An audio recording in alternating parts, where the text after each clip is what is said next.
Hey everybody, how's it going? Glad you're here. I don't know who's here. Who's here? Who do we have here? What's up? This is the Canary Cry News Talk pre-show. Glad you're here.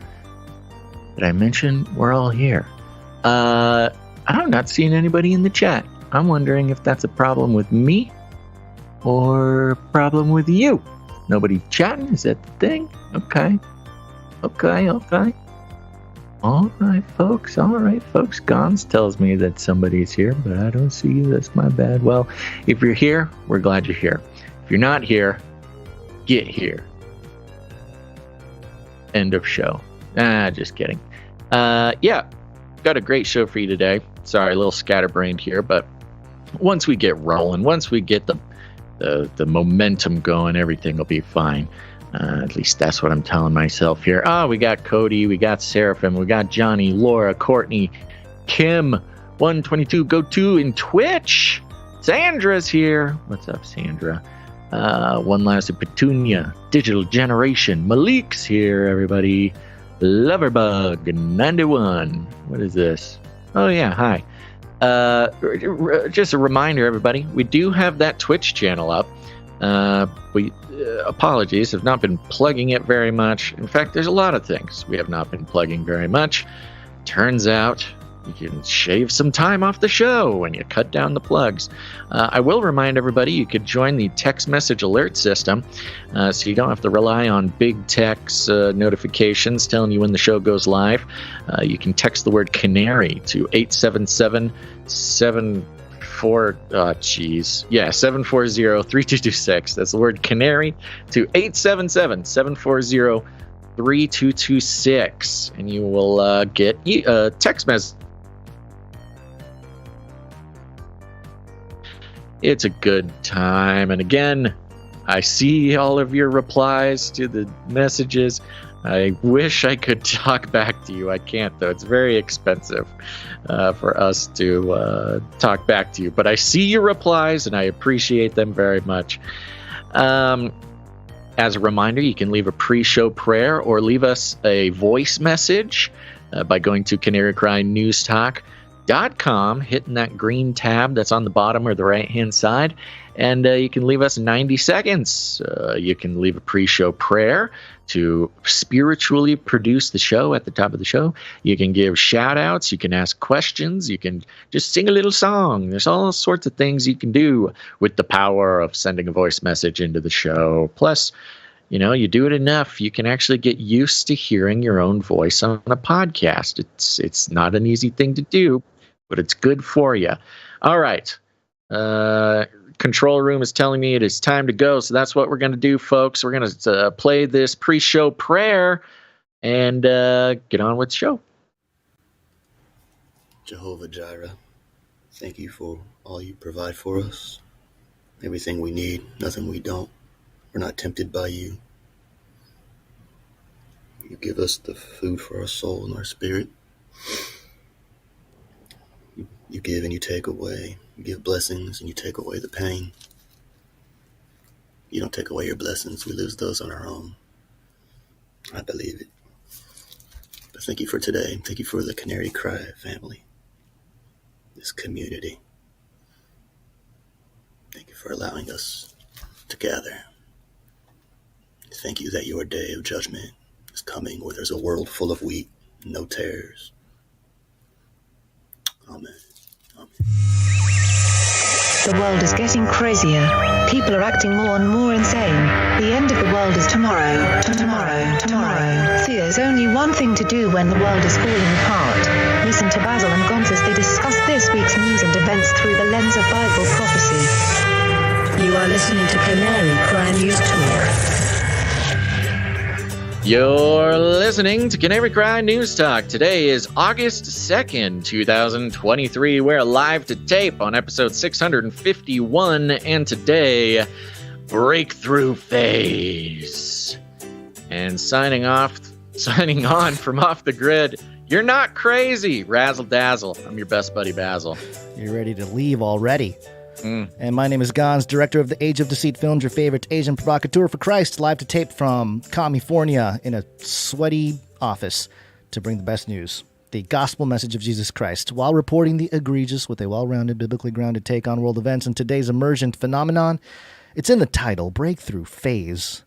You know, we're kind of we're in like a leap era of the technocracy. I know we were talking before the show, Basil. You're like, hey, the show's a little tech heavy.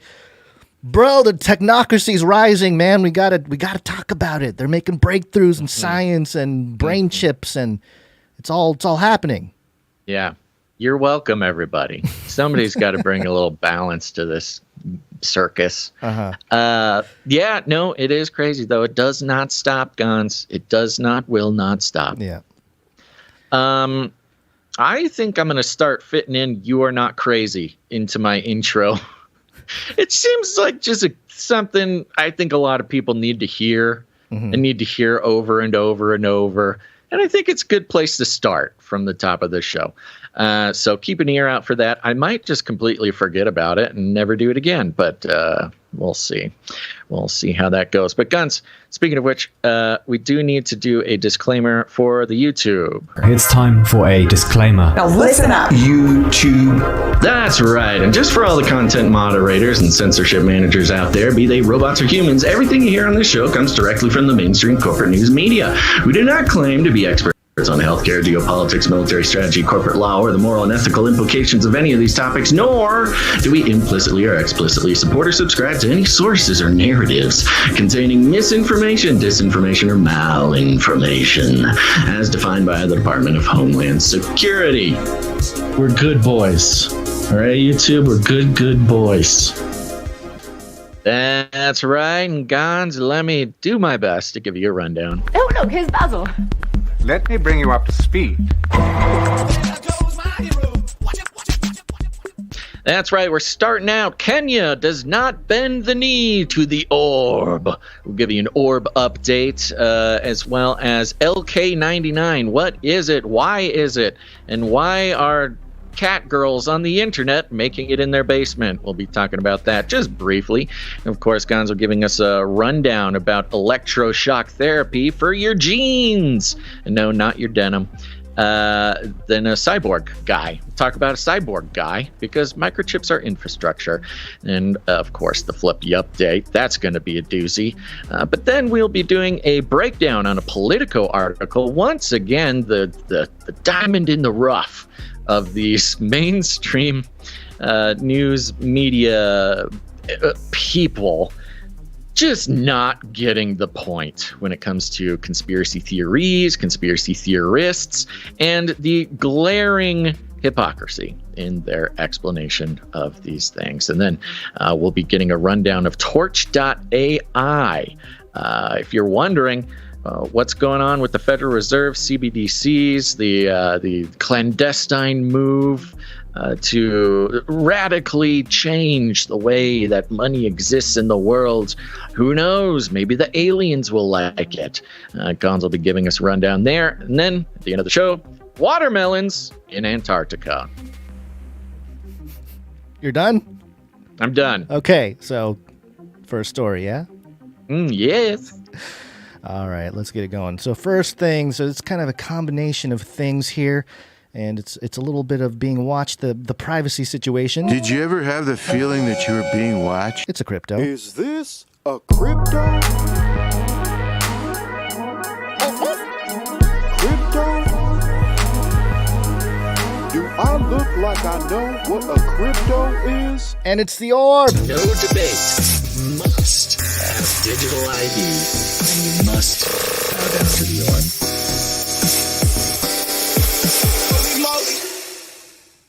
Bow to the orb. What a fun little bumper you got there, Gons. It's good. Yeah, it's Jonathan F. production. Good job, Jonathan F. Thank you for that. All right, the orb, Worldcoin. We have seen it. We've seen the orb. We've been tracking the orb for years now. Those who wish to join the beast system have been kneeling before the orb, letting it suck their soul from their bodies and giving them some cryptocurrency in return. But not everybody's down, baby. In this world of, Afrofuturism would have been a big part of this. Yeah. You can just take a look for that for a second. What shall we do? thought it was interesting. Colonize. I forgot that was a two-parter. In this moment in history where Africa is sort of center stage in the spotlight in regards to power plays by the different superpowers, and is obviously the next theater to be taken over by the comedy troupe that is the elite lizard people. This makes it extra interesting. This Reuters article here, headline, Kenya suspends Worldcoin's crypto project over safety concerns. And you get the point. Kenya's Interior Ministry said on Wednesday that it had suspended the local activities, assess potential risks to public safety. The project founded by Open, you know the thing, you know the orb. Kenya says nay. Now, if you recall, everybody, but including Gans, Africa has been a really interesting test ground, well, for a lot of horrible things that are indicative of the future. Maybe it's medical experimentation or what have you. But even CBDCs, cryptocurrencies on a national level. What was it, Uganda?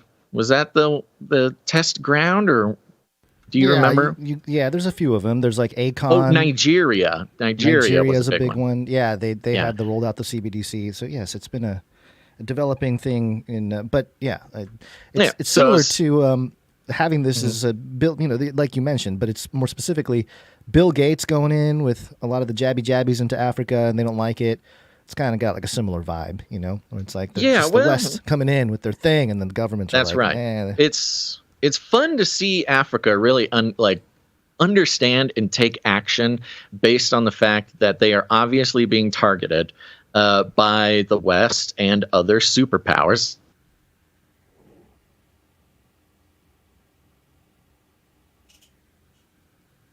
Uh-oh, you cut out. Are you still there, Basil? That was weird. Somehow the mute button got pushed on my Skype. Sorry about that, everybody. Where was I? Yeah, so we've seen Africa be, just sort of the testing ground for so many of the technocratic, futuristic shenanigans, whether it be medical or economical or resource, whatever, natural resource, everything. So it's been fun to watch some of these African countries kind of push back, or at least hold out for a better deal. They know the history, they know the sort of colonial history of specifically Europe coming in. Indeed, Niger, which is recently couped Niger, which is wrapped up in a whole bunch of a wily web of outsider interference in regards to weapons and coups and things like this.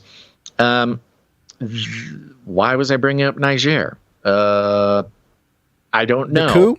This is about Kenya. Well, you were just going down the Africa, the Afrofuturism trail, and yes, we've been covering a lot of different topics regarding that. So and here we go. So, the Worldcoin goes over there. Somebody orb. can make the orb.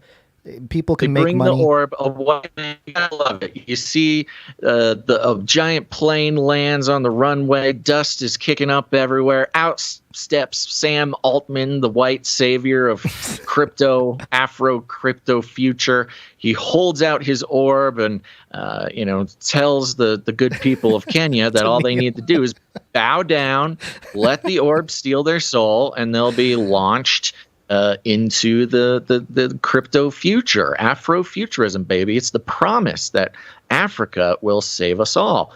And Kenya's like, I don't know, man. I don't know. I don't really see a benefit in this. And we've seen this type of opportunity work really well for Putin and the Russians, because really all he has to do is just wait for the U.S. or other Western partners to go into Africa, embarrass ourselves by doing a bad job of tricking them into colonizing themselves for us, and then Putin steps in and gets a bunch of good press for just being, I don't know, whatever, chill for a second. But this is a bit of a blow for Sam Altman, trying to bring digital ID to the un-ID'd, bringing prosperity to those who have not stared into the abyss of the orb, and passing out, free cryptocurrency in the name of the beast system. So good on you, Kenya. I don't know what you're waiting for. You're probably waiting for, I don't know, probably money or something. But get what you can, because once you stare into the orb, your soul is theirs. Well, it's hilarious, too, because I've dug into the technology a little bit behind it, because they've tried to explain that. Part of it is kind of interesting because the people that are in the weeds, they're too deep into the weeds when it comes to the technology. They're looking at it going, but they're gathering the data with optimistic rollups, which is this new scaling solution for Ethereum. And you can share parts of data to verify something instead of the whole thing. So, you're not really giving up your identity or giving up your name or anything like that. It's just the biometric information.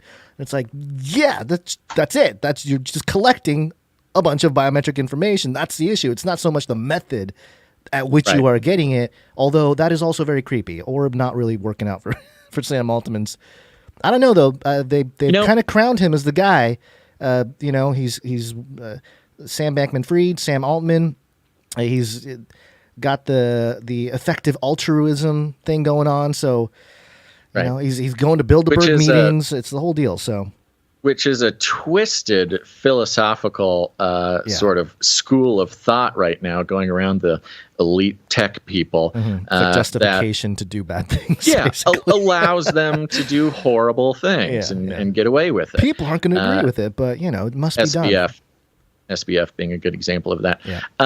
Yeah. So, I think it's interesting. The model of WorldCoin is very similar to the early promises of social media, which is, hey, it's free. Get involved. You can have your profile. It's awesome.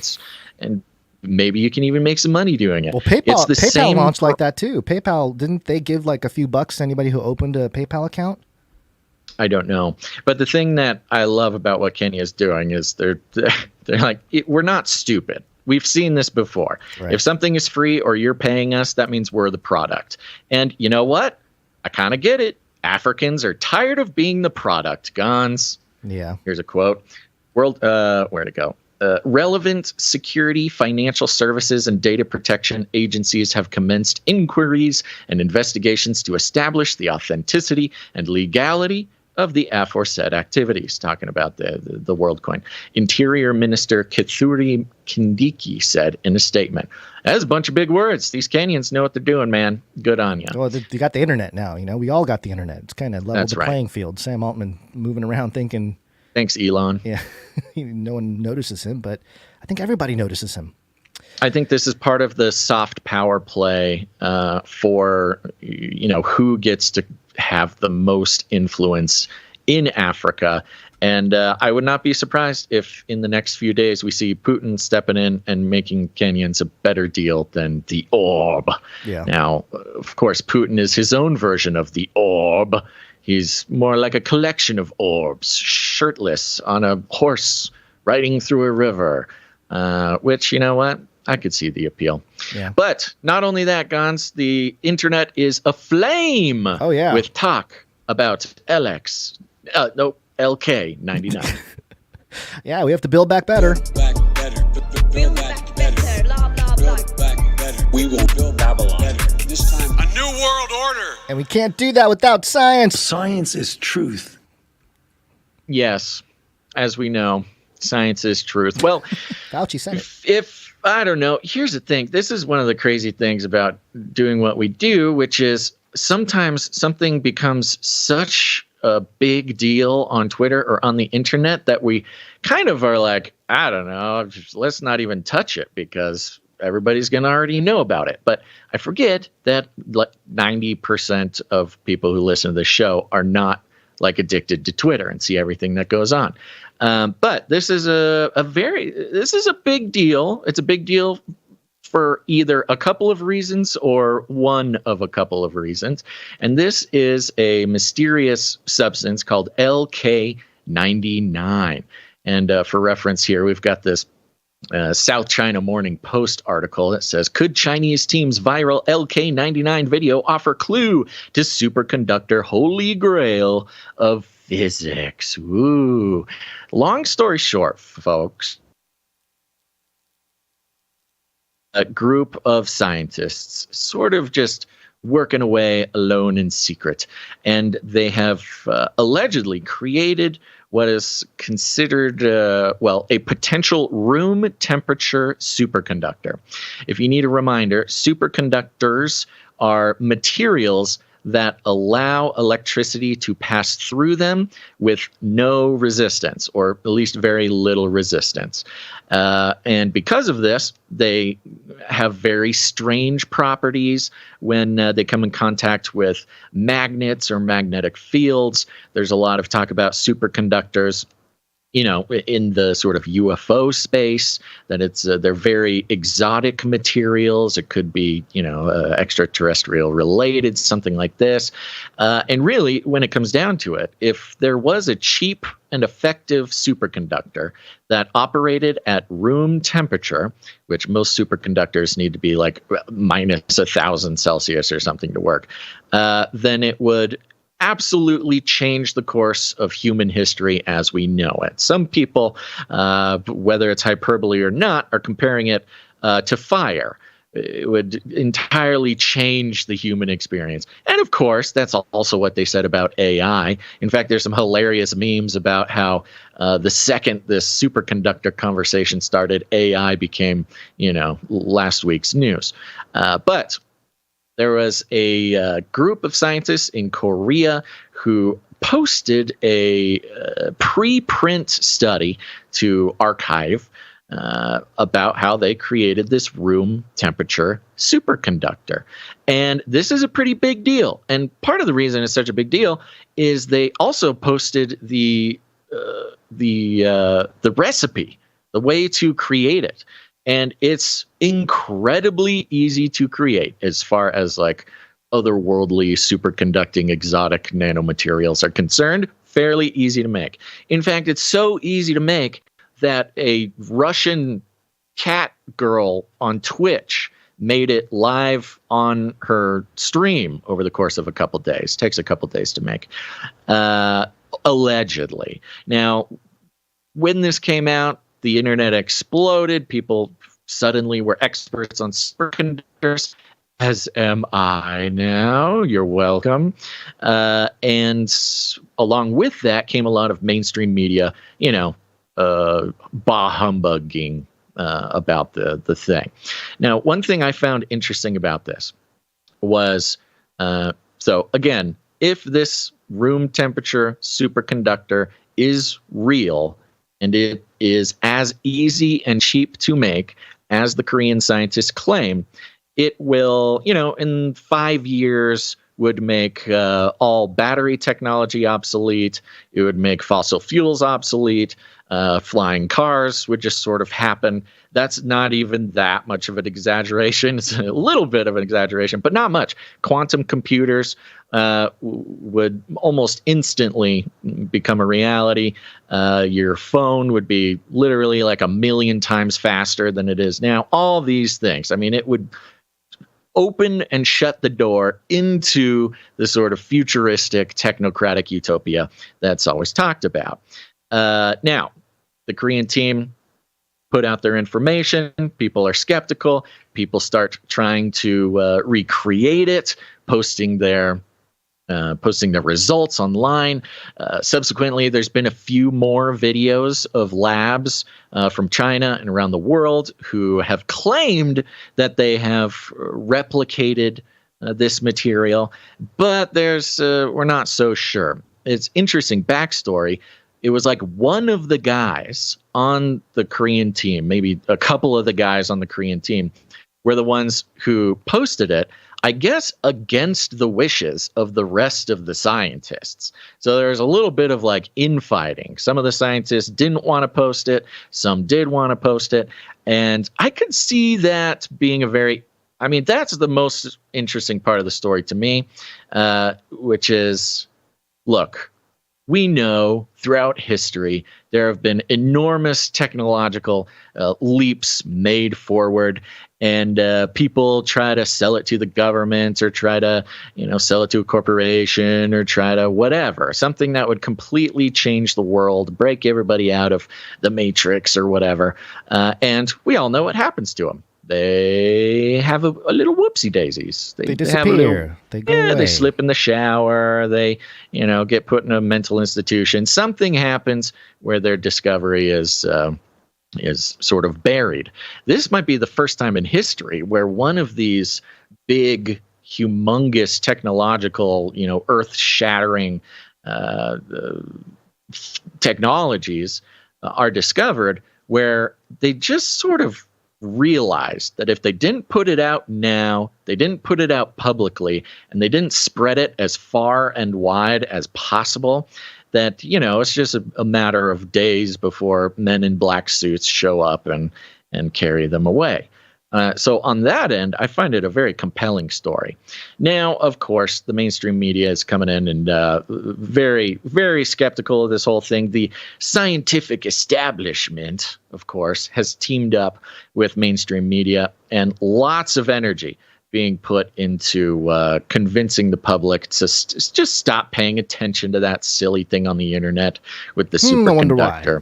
Yeah, exactly. But there's a lot of very compelling, videos and data coming out that it could just be a matter of time, Gons, before we're all zipping around in our own UFOs. And the timing of this happening just days after the congressional UFO hearings or whatever is pretty suspicious as well. It does feel very coordinated, and it feels like a technology or a chemistry or whatever it is exactly. I haven't done the deep dive yet. I'm just speaking from the hip here, or shooting from the hip, not speaking, but shooting. Speak. Yeah, it just feels like something that's been around, that maybe there's some science to it, and they're trying to push the boundaries of science in a sense, but also just try to move into mainstream, the ivory tower establishment with more fringier science. Whether it's grounded in actual science or not, I don't know. It sounds like there's some level of actual science. You got to do a dive, man. You got to do a dive. I will, but I don't have time, man. I think it was literally these scientists are trying not to get killed, so they put it out there. But we'll see. It's possible. I mean, but there's an open source aspect to this. It's really interesting and very apropos for where we are. Mm-hmm. There's a distrust in all the institutions. So yeah, there could be a big shakeup. And of course, now would be the time to start releasing the blueprint, the science behind, some of our most important commodities like computers, to completely revolutionize, and, the Great Reset and all that. It's all based on the economics. So, necro-capitalism of the old way, old batteries. Oh, our children are going to be saying, you grew up in the old battery. How disturbing, and all that. Well, the implications are more than, this will collapse the entire sort of world system based on fossil fuels and precious metals. It's literally made by it's like iron and copper and like phosphate or something. I don't know. That's not exactly right, but it's like incredibly simple and cheap and easy to make, which is not good news for the tycoons of industry. Also not great news for the whole idea of taking over Africa by China and the U.S. and Russia. It kind of throws that all into a tizzy. Oh yeah, if the thing that the technological advantage that the West or these elite groups had is completely made obsolete because of DIY science, kits that's at kind home. Of the idea. That's the world we're getting into here. The decentralized world, right. Man. I don't know if this is going to protect the scientists from getting disappeared or whatever, but 4 hours, so we'll be keeping an eye on it. And who knows? Maybe I'll try making some out here. I just need to build a kiln that can get to 725 degrees Fahrenheit. I'll work on it. Yep, there you go. 'Cause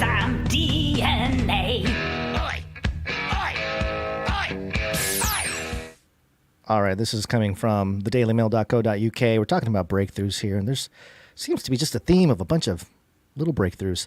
This headline here will be real quick. Scientists can now control human DNA with electricity using new tech that sparks genes back to life. Oh, yeah. Scientists have, for the first time, managed to control human DNA with electricity in what could be a breakthrough. A team in Switzerland successfully switched human genes on and off using electrical currents from 2 medical-grade acupuncture needles. The stimulating zaps help activate insulin-producing genes, creating using gene therapy methods that the Swiss team has developed for over the past 5 years. The researchers call their new tech the missing link for gene-based therapies. And the whole thing, it's called DART. It's the Direct Current Actuated Regulation Technology. And it enables communication between electronic and biological systems that had been largely incompatible before. And this is very much in line with all the stuff we have been covering for years. Electronic and biological systems function in radically different ways and are largely incompatible due to the lack of a functional communication interface, the team said in their new study published Monday in Nature Metabolism. Biological systems are analog, programmed by genetics, updated slowly by evolution, and controlled by ions flowing through insulated membranes, the scientists explained. Electronic systems, they wrote, in contrast, are digital, programmed by readily updatable software and controlled by electrons flowing through insulated wires. Working out of ETH Zurich, a public research university in Switzerland, the researchers developed an intentionally simple system that uses World Health Organization approved and U.S. Food and Drug Administration, that's FDA, licensed acupuncture needle electrodes to deliver modest life-saving jolts. So thank the WHO and the FDA and their compliance team there to make sure that these needles, anyone can get a genetic DNA zap at home. Yeah, I don't get it. Has nobody tried zapping DNA before? Is this all the breakthroughs, first time? man. It's all breakthroughs. They're just telling everybody. Come on, the things. There's nothing new under the sun, Basil. You know that's our philosophy here. We're not trying to break them. Yeah, well, it is very interesting. I mean, in the world of mRNA and blah, blah, blah, and gene therapies and this and that and that and this, these guys just kind of hook you up to a 9-volt battery, give you a little zap, and fix your diabetes, apparently. Well, and you won't even need, if the LK99 stuff is real, then, hey, you don't even need batteries. Just hook it up to LK99 and you live forever. You think they could give me my kangaroo legs? Can they switch that gene on? Is it that easy?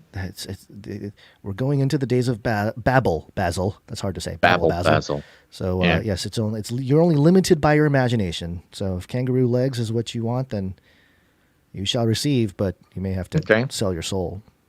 Yeah. All right. Real quick here. Also, are you ready to become cyborg?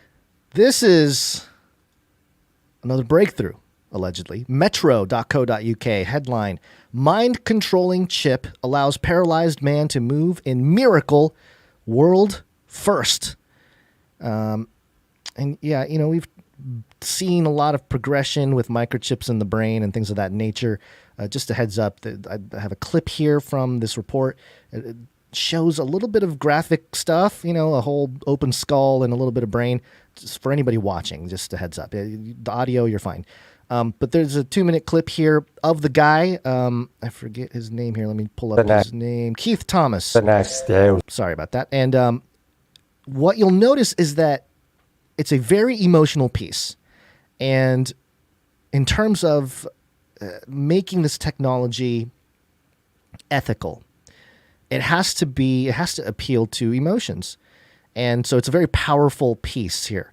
So I'll play it for here. The next day was July 18th, 2020, and we were just hanging out by the pool. And I went to dive into the pool, and then I just blacked out. Next thing you know, there was a helicopter on the front lawn. And, the next day I couldn't even move. Keith was paralyzed from the chest down.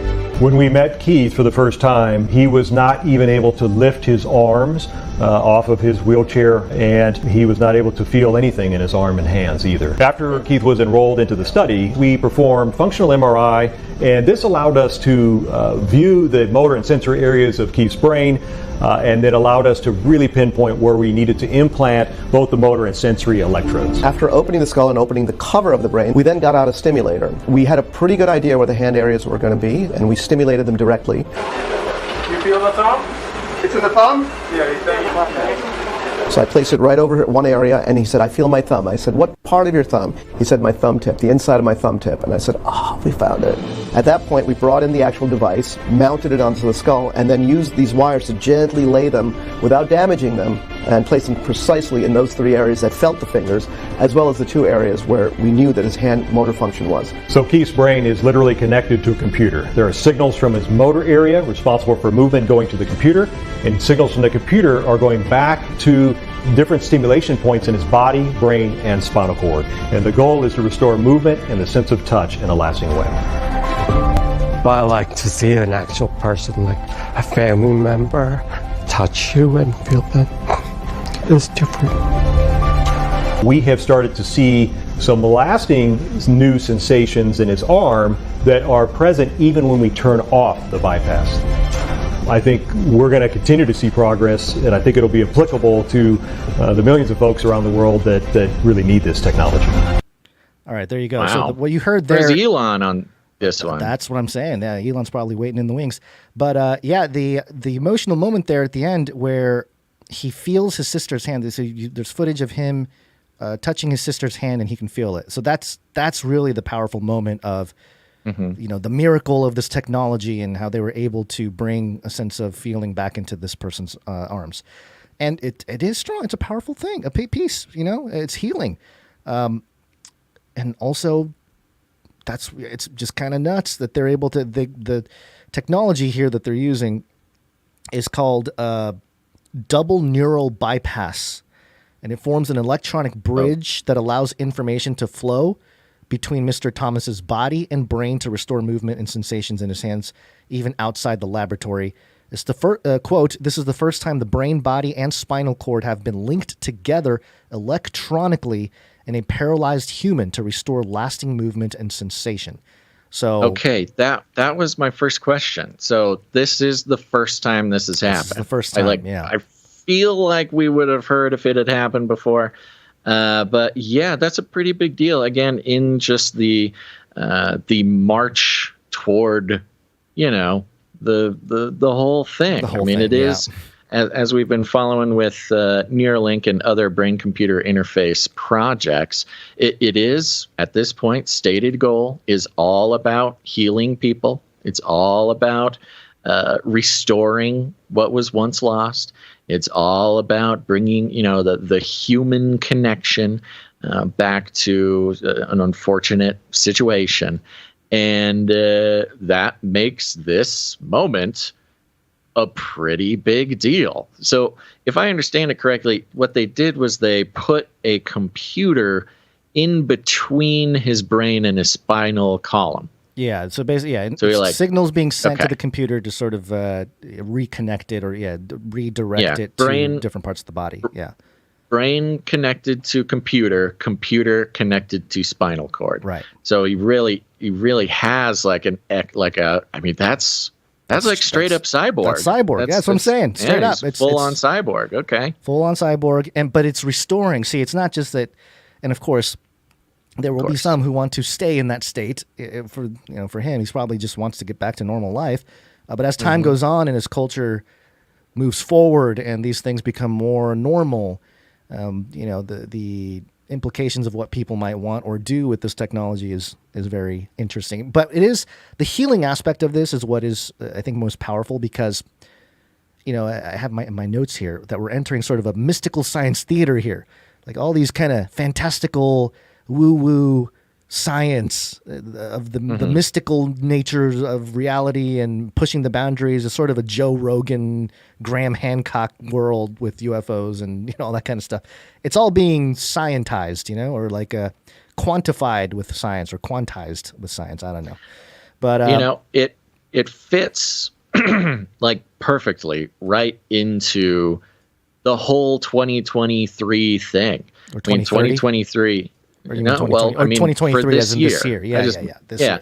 This year, it's just blowing. It's making like our brains spin how frequently pieces of technology that we talked about 10 years ago as like a fun, crazy thing to talk about, conspiracy theory, wooey woo, UFO, blah, blah, blah. Look at us, crazy podcast boys.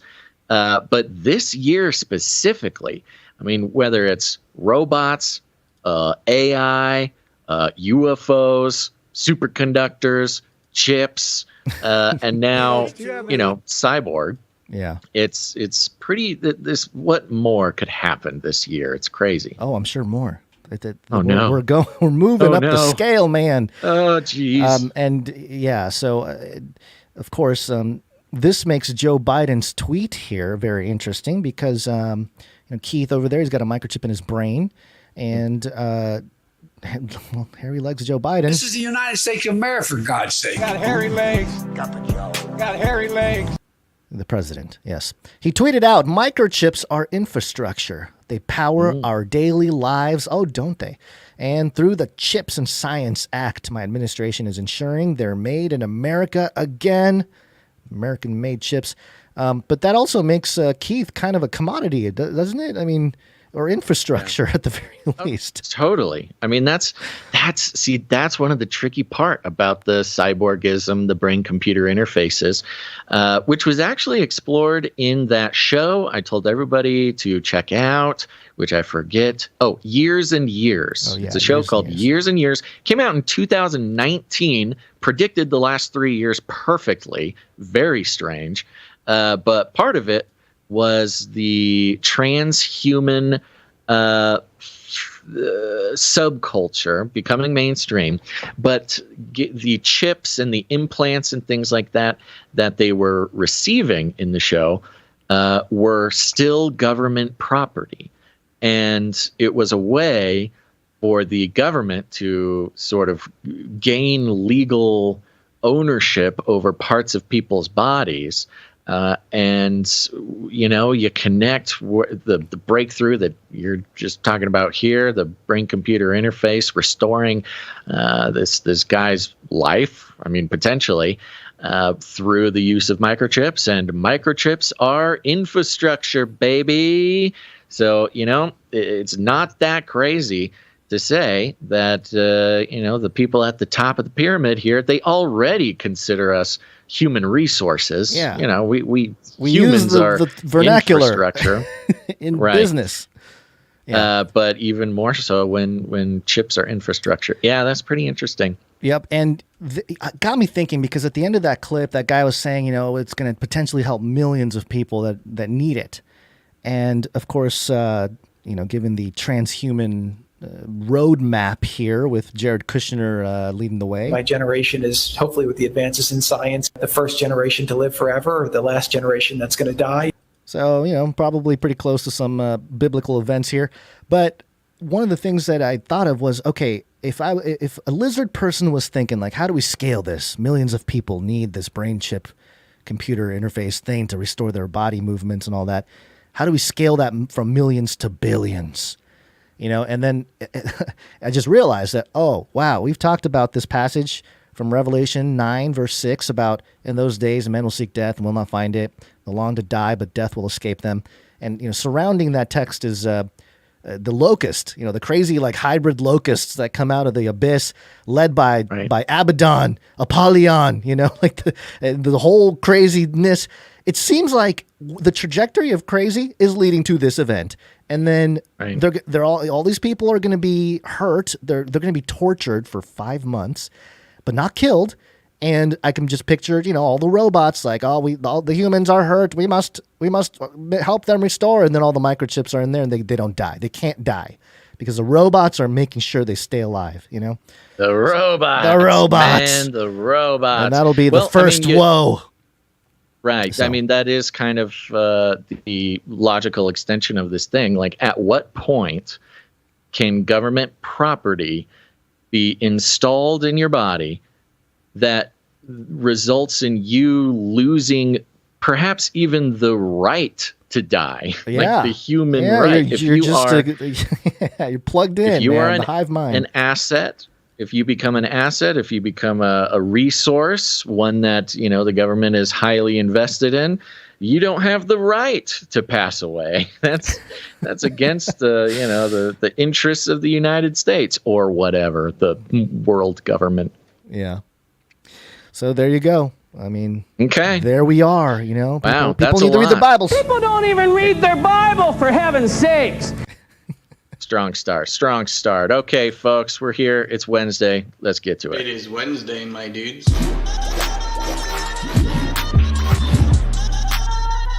Wednesday. Hey guys, Wednesday. what date is it? It's Wednesday. It's time for the Canary Cry News Talk.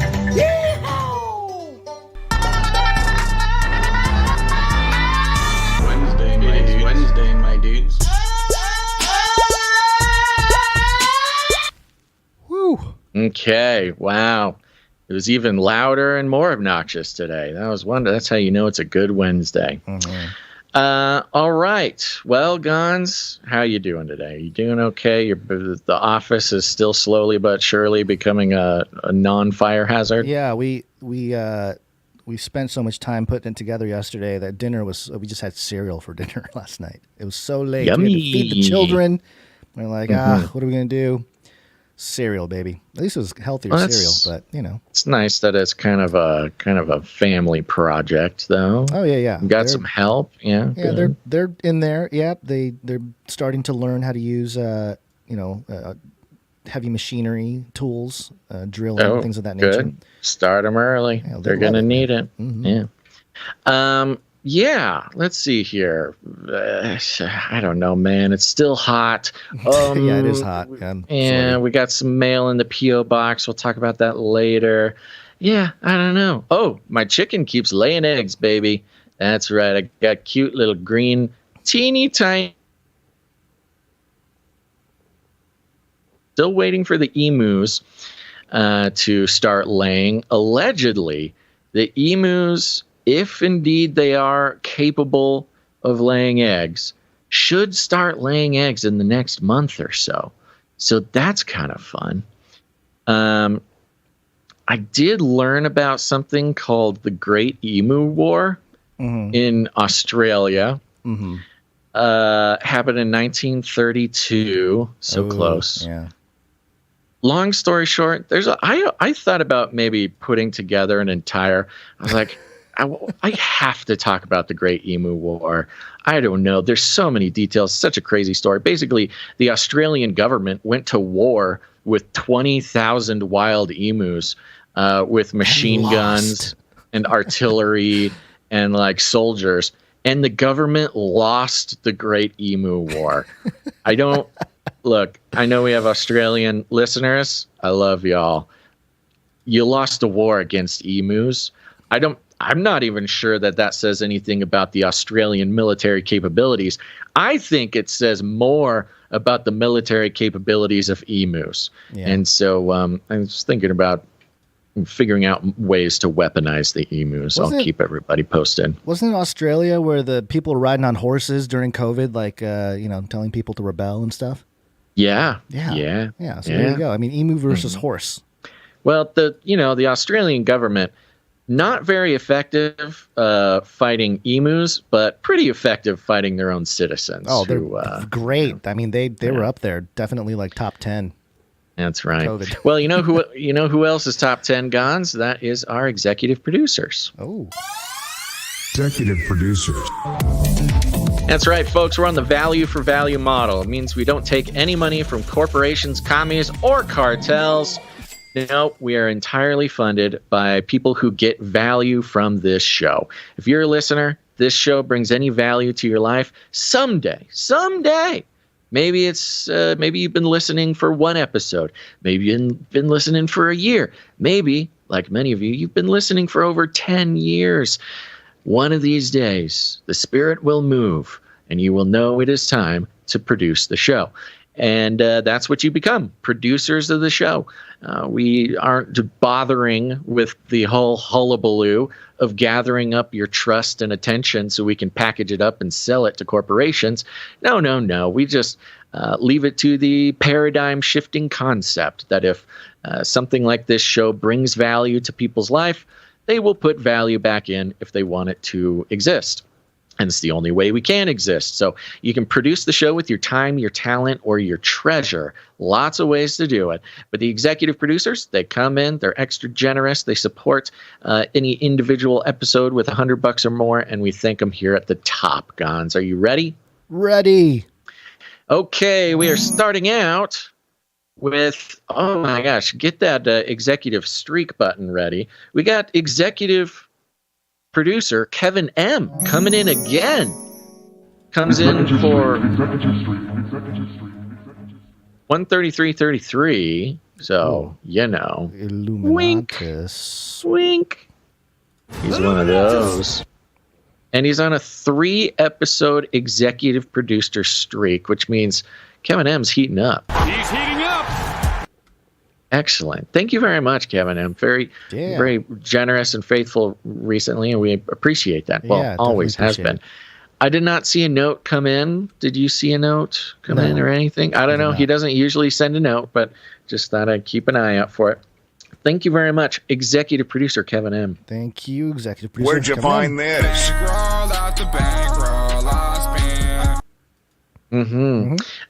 Next up, I have a quick correction. Correction from last episode. I incorrectly gave credit to Ciara H. But that was I misread it. It's Clara H. Ah, okay. Yes. Thank you. So thank you, executive producer Clara H. for last episode. We got Sir Cliff, executive producer Sir Cliff, Night of the Impending Dawn. Nice. Right. He comes in with 111.33. Very nice. Yeah. And he has a note here, which I'm very excited about. Okay. It says, "It is I." This is the voice I imagine Sir Cliff has. "It is I, Sir Cliff, Knight of the Impending Dawn. I got Basil a gift. It has arrived at the P.O. box. I can't keep him in the dark any longer. Winky face. It's an accessory for the Coyote Hole Punch device. A Sight Mark Wraith mini thermal scope. Have fun and stay safe." Thank you very much. Thank you very much, Sir Cliff, Night of the Impending Dawn. And I bugged Gons today. He's going to get over to the PO box as soon as possible. Look, Sir Cliff, listen. Look, I didn't know specifically about the Sightmark Wraith Mini Thermal Scope, and I had not looked at this particular product before. But I will tell you, from the very first night that I went running out into the wilderness with my Coyote Hole Punch, with nothing but my pajamas on, the darkness, with the yipping and the yelping, the haunting cries of a pack of hungry coyotes, I thought to myself, I should get a thermal scope. This is hard to see. It's hard to see these sneaky little creatures stealing my chickens in the middle of the night. And with just the most cursory amount of Googling about thermal scopes, I immediately realized that they would be eternally outside my budget. That would never happen, and I must come to terms with the fact that I will never be able to scope out those rascally little coyotes stealing my chickens in the middle of the night. And it seems like the spirit has moved, and I feel very blessed. Thank you very much. That is an incredible come up, as the kids say these days. So Gons is going to relay that package, send it out here, and I'll keep you posted on how it goes. I'm very appreciative. Yep. Thank you very much, Sir Cliff Knight Thank of the you. Impending Dawn. Where'd you find this? Okay. Yes. Thank you, Sir Cliff. Last but not least, we've got Suave Slick. Hey, came in as a crypto executive producer. Oh, okay. Yeah. Well, thank you for that. Where'd you find this? And if it's a That's crypto, I suppose we shall play the crypto jingle again. Is this a crypto? XRP. Crypto? Do I look like I know what a crypto is? What is Yeah. an XRP? XRP, baby. Was that Ripple? Ripple. Well, it used to be Ripple. Now it's XRP. It's a yeah. XRP. Okay. Yeah. Let's see here. We got a note. Okay. Future Night. It's a little bit long note, but it's a great note. Okay. Future Night, Suave Slick here. Nice. Great way to start. Future Night. Great way to start. Hopefully, I sent that XRP in time. Should be 11111. You did. You got it in time. And by the way, just so people know, it's all on the blockchain. You can see it. You can see the transaction on the blockchain. Blockchain. Yes. Okay.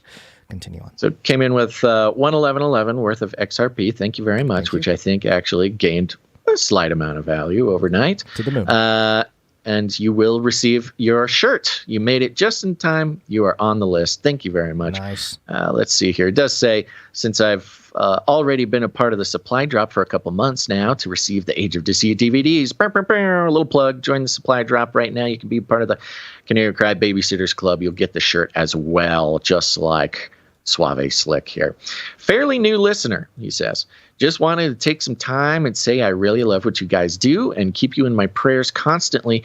I've been swamped with work and life in general. Plan to be more involved in the future, but man, do you guys make my day listening to you guys. I feel like your show is the culmination of a life-changing process that started in me almost 3 years ago. Started with discovering Mike Heiser at a very low point in my life. Then I discovered Basil by unintentionally listening to his episode with Derek Gilbert's View from the Bunker podcast. Hey. Yay! Always nice to know that people see us on other shows. We should do that more. This is evidence right now that we need to go on other people's shows. Yeah. We are putting a call out. If a producer out there, if you are a professional or aspiring professional talent manager and you want to help us, please help us. Email us at canarycryradio@gmail.com. We need somebody to manage us. We are unmanaged. Whether that's sort of official or unofficial, we just need help best things to happen. Gons, your AOD films were life-changing to me. My only wish is that I would have discovered you guys when you first started, which was around when I graduated high school and started questioning the Christianity I grew up in. I was the one getting in trouble for asking too many forbidden questions, but I couldn't help it. Got really lost in other beliefs until I heard about the Divine Council worldview, and everything clicked. Yeah, that's a common story. Yeah. What you guys do is so valuable. Don't ever underestimate it. You guys have really taught me how to dissect news and what to look out for. Keep rattling cages. Thank you very much, Executive Producer Suave Slick. Thank you, Executive Producer Suave Slick. And yeah, that's a really nice note. And I was thinking very about nice that. Note. The I guess it was yesterday or something that we as believers here, we have front row seats to some pretty crazy stuff, an accelerated era towards the fulfillment of Bible prophecy. And it's what's also very interesting is that the people that get it, and the people that don't see that part of what's happening. And it's a don't and probably won't. Right. And it's a very fascinating kind of wheat and tares kind of thing taking place. So but yeah, for us believers, it's like, whoa, okay.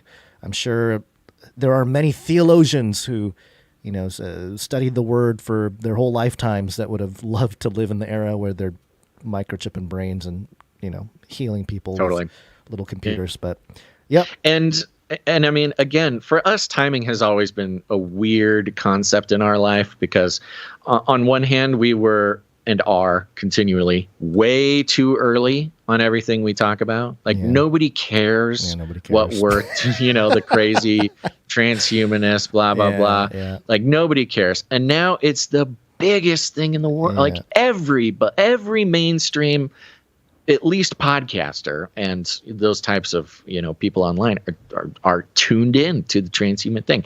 But what was I saying? I don't know. I forget where we were going with this. My brain is a little scattered today, if you haven't noticed, everybody. But you just need to get that microchip, man. Got to Suave Slick, straighten things out.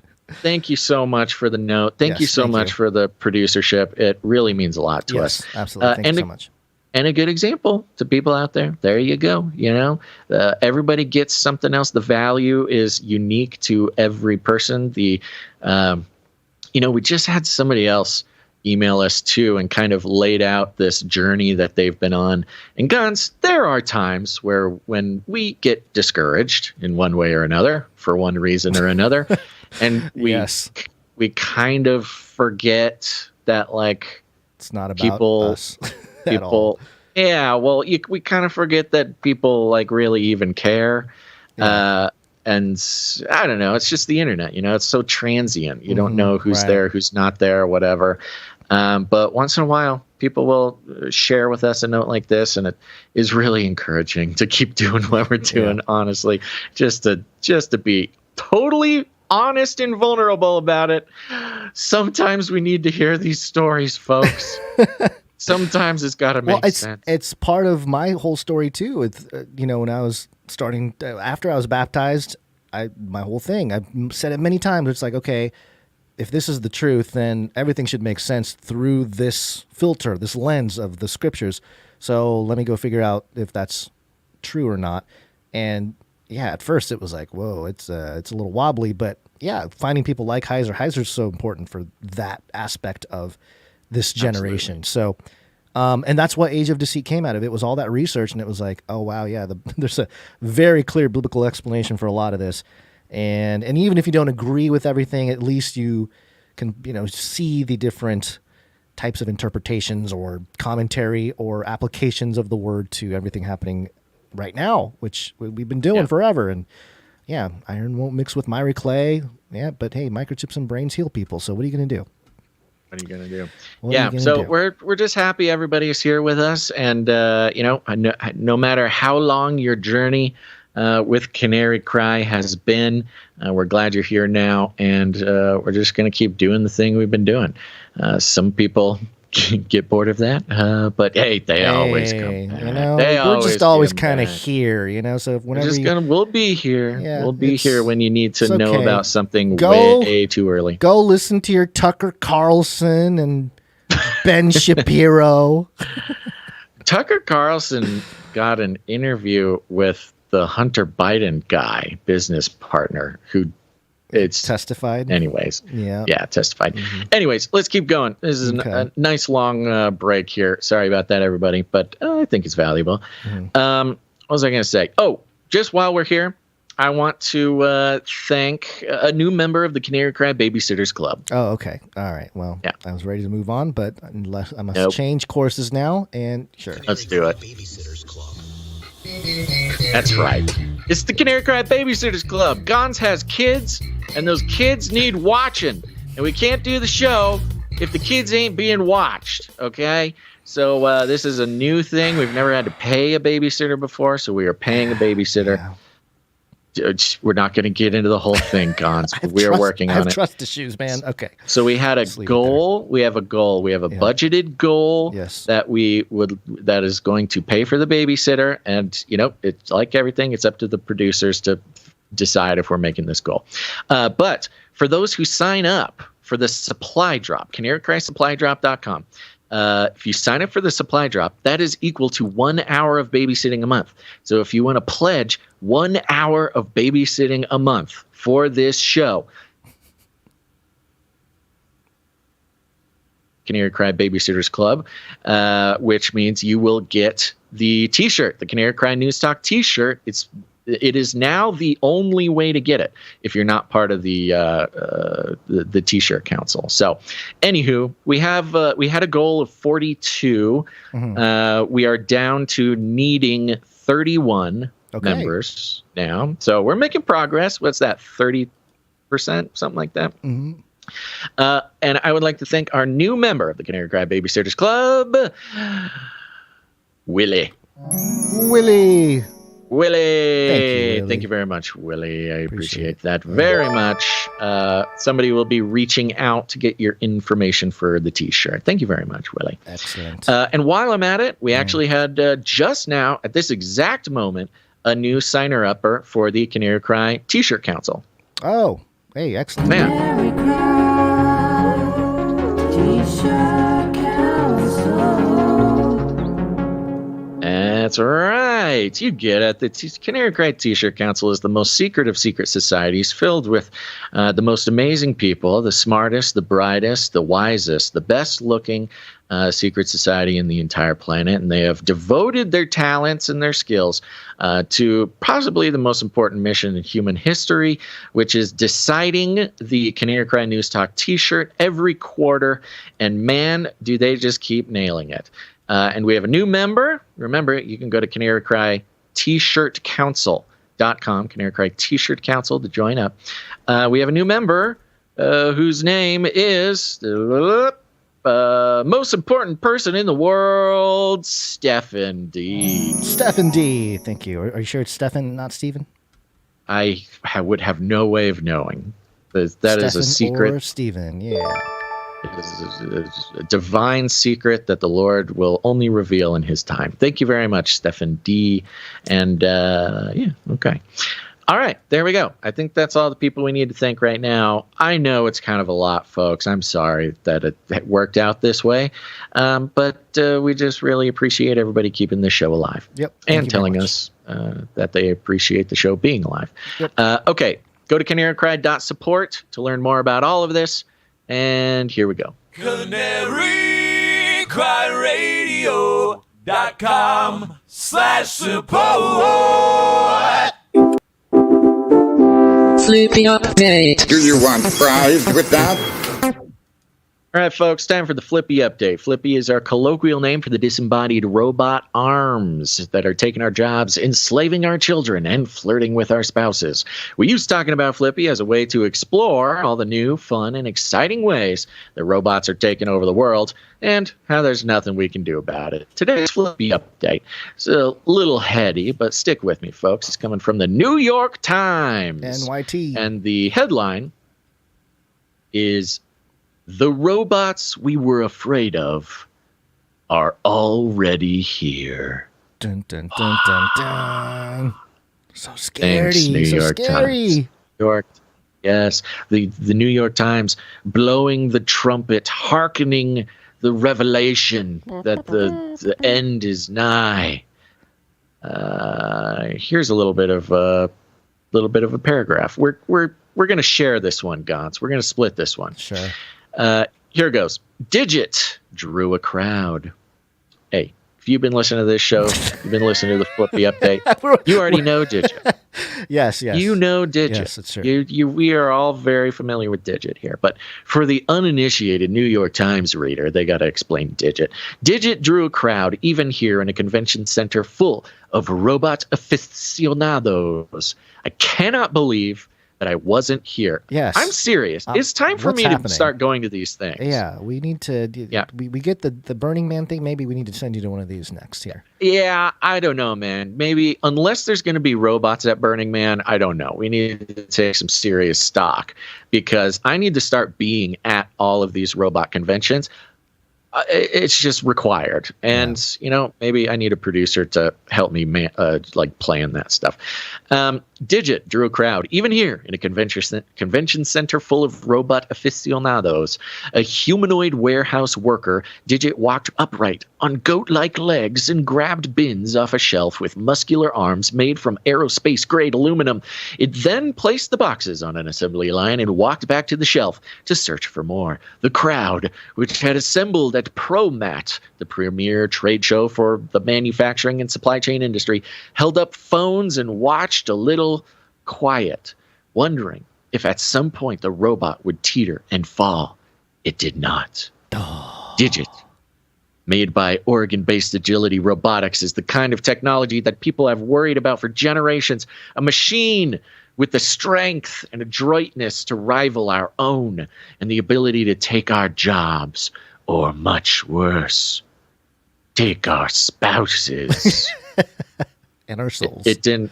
Yeah, it doesn't say that, but that's, that's where it's going. Yeah, that's the implication. Right. It's all about the implication between about the robots stealing your wives.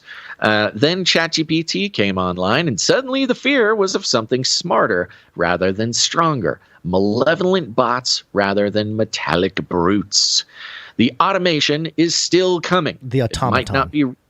What you said, automation, but yeah, it's close. Automaton is still. Automaton is still coming.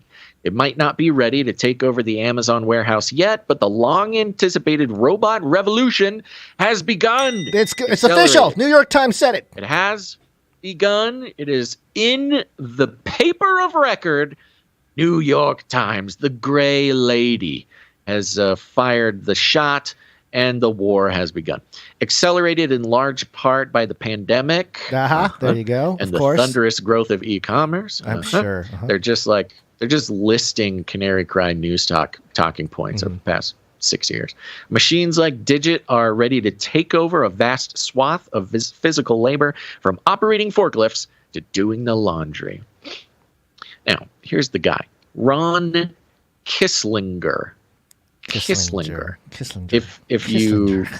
If you don't pay attention, it just seems like he's a Kissinger, but Ron Kisslinger. It sounds like when you say Henry Kissinger drunk or something, and it's Henry Kissinger. It's Ron Kissinger, dude. Yeah, that guy tried to take over everything. Well, who is this guy? Ron Kisslinger thinks this is a good thing. Ooh. Mr. Kisslinger, an engineer who has spearheaded automation for some of the largest retailers in the world, including Amazon and Walmart, is passionate about the potential of robots to improve the quality of life for workers. Robots free humans from boredom, repetition, physical strain, and productivity limits. Isn't that the one? I love the list. Yeah. Dear worker, this robot will save you from boredom, repetition, physical strain.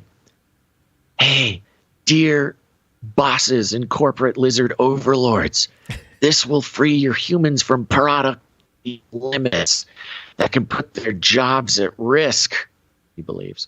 He also believes that Americans have a prejudice against automation because of movies like The Terminator, inhibiting them from adapting to technology in ways both beneficial and inevitable. It's inevitable, guys. The robot takeover is inevitable. Of course. Mr. Kisslinger, 56, is currently a consultant for See, that's what we love. We love consultants. Let the consultants tell you how to feel about robots. He's currently a consultant for companies hoping to increase automation, and his services are high in demand. Again, I'm in the wrong business. Yeah. Known for his ability to see the big picture. Hello. That is. As I was reading this, I thought they were talking about you. I was like, man, you've been got all the qualities. Really me and Kisslinger gypped. And I'm young. I'm hungry, man. I'm hungry. Let me consult. Ability to see the big picture, not just in a warehouse full of whirring machines, but across the global landscape of automation. He is blunt and methodical. Sounds like me, and can be somewhat robotic himself in his personal manner. He is often hired to diagnose problems and tell a board or chief executive how it really is. He's a robot truther. Ooh, yeah. It's the bad boy of robot consulting. And how it really is right now, in Mr. Kislinger's opinion, is that the world is on the brink of enormous changes when it comes to the presence of robots at work. Okay. Yeah. Yep. They could have called me. Could have called me. Yep. Quote, I don't think people really understand where we are, he told me. We're just scratching the surface. Use of robots by big brands, retailers, and movers of goods is okay. They give us They gave us some stuff. Yeah. The whole thing, all the Flippy update listeners know about. I'm going to jump to, over the last few years, significant resources have been thrown at making robots profitable. And this is paying off. More companies are competing to solve the problems that have traditionally come with automation, and many are succeeding. They're making money. Making money. That's what it's all about. Quote, people are finally making money, said Samuel Reeves, chief executive of Fort Robotics. Now, real quick, this money thing, this was the whole point. We tried to drive this home, especially to the skeptics about different technologies, but robotics certainly back probably by 2020 during the pandemic is, hey, now is the time. It's finally profitable. And once something is profitable, not only is it inevitable, but it happens really fast. Yep. And you know what? If nothing else, you got these professional robo-consultants, quote unquote, saying the exact same thing that we said 3 years ago. So I think that's something. I don't know. I haven't done a resume in a while, but is there a section for I told you so on resumes? There should be. There should be a scorecard or something. Well, it's all coming, Basil. It's all going to be recorded on a blockchain. We can just all it'll be automatic. Pulled up. Yeah. Do you want me to read chief executive? You got okay. Yeah. If you got stuff highlighted, go for it. Yeah. So just to that point, it says here we've seen billions of dollars flying into the sector. He said so. Yes, there's a monetary thing here. I'm going to skip down a little bit. This is such a fun article for me to read. And there's a photo of a giant flippy arm, a yellow one. Do you see that one? The Fanuc. But it says here, at ProMat, which took place over 4 days in March inside Chicago's McCormick Place Convention Center, Digit was the undisputed star. The scene looked for the most part like a kid-friendly science fiction movie, a robot bazaar with where the machines move slowly, say excuse me, and execute limited tasks like picking up objects and dropping them. However, some robots sat inside plexiglass cages. Quote, you don't want to go in there, Mr. Kislinger said, pointing at one. Quote, that thing will knock you on your butt. End quote. ProMat's 51,000 attendees, a glad-handing throng of well-groomed middle-aged white male faces attached to monogrammed backpacks and fancy sneakers, ambled from one exhibit to the next like visitors at a zoo. I'll keep you warm and safe in my People Zoo. Look, the People Zoo is here, Basil. Oh, they mentioned the People Zoo. Sorry, I stepped on that. That's all right. The crowd included buyer from major retail and consumer good companies, as well as venture capitalists and engineers. Yes, go ahead. Sorry. You had to get the People Zoo in there. You nailed it. Yeah. There's not a whole lot more of gigantic points that Flippy Update listeners don't already know, I guess. Sure. Did you have There's a couple more things I have highlighted. Okay. Here. I can just run through them. It says here, Mr. Kislinger, whatever, who grew up in Western Pennsylvania and was a curveball throwing right-hander for the University of Pittsburgh, majored in computer science in college. Practice was at 5 a.m., so he got up at 3:30 and went to the computer lab. So we got our 33 in there, dedicated, going to the computer lab before he throws pitches, throwing sliders for Mr. Kislinger, who today lives near Myrtle Beach, SC, working for a Japanese car company, was a formative experience, blah, blah, blah. Okay, that's not a great point. There's the squashing Q-tip. Do you see the picture of that two-handed Have we talked about this robot? No. Fanuc robot with the two hands holding up the ball. Anyway, there's that. The octopus appendages. Okay. Hold on. Let me give one more big point, unless you have a big point. I might. I don't know. Because we don't want to belabor. Sure. I know there's something else in here. Just let me find it. Okay. Do some scanning. But there was this very interesting spot that I was just at that is now gone. You know what? New York Times putting out 10,000 words. Okay. Yeah, go ahead. Or you want me to do it? Okay. I was stalling for you. Oh, okay. Okay, so they talk about Fort Robotics here. It's a robotic-controlled platform, according to Mr. Reeves, this is a different guy, and one of only a few companies focused on preventing robots from mauling workers, which Mr. Reeves called a, quote, disaster waiting to happen. So there's a company out there that's all they do is basically try to prevent people from getting mauled by robots. Yeah, so maybe that's somebody a safety company. Safety company, yeah. And Mr. Keisingler guy, he's really unimpressed with a lot of robots in this article, and it's wonderful. He's tearing these robots up. He walks through like some sort of robo judge, some sort of robo snob. He sounds like a fun guy to me. This was a very interesting part. Of course, throughout the whole thing, they make it to the end and they get to the point of, are the robots gonna destroy the future? Are we talking about a jobless future? Are they gonna take our jobs, enslave our children, and flirt with our spouses? And of course, we all know the answer. Everybody say it together. No, the robots are your friends. But there was an interesting quote here. In 2018, before the pandemic unleashed a torrent of pressure on companies to automate, the Massachusetts Institute of Technology commissioned a task force on, quote, the work of the future. The task force concluded that, quote, no compelling evidence suggests that technological advances are driving us toward a jobless future. On the contrary, it anticipated more job openings than workers to fill them. Nevertheless, it argued, quote, the implications of robotics and automation for workers will not be benign. Will not be benign, Gons. Wow. Okay. Fear the Robo-Man. He does come off as like a perfect flippy villain in all this. I feel like he can really play that role. Have you seen the picture?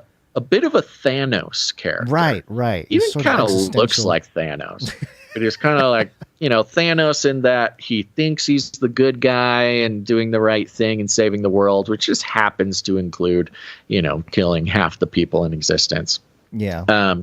And they talk about the pandemic, stuff like that. But here at the end, still, the machine was moving slowly, talking about Digit again, slower than most humans. Mr. Kisslinger studied its movements, seemingly unimpressed. Quote, a lot of algorithms go into that, he said. Quote, humans do those things without even thinking. But he added, to be an improvement over humans, machines don't need to be faster. Quote, robots show up every day, he said. Ooh. Oh, they don't need to be faster.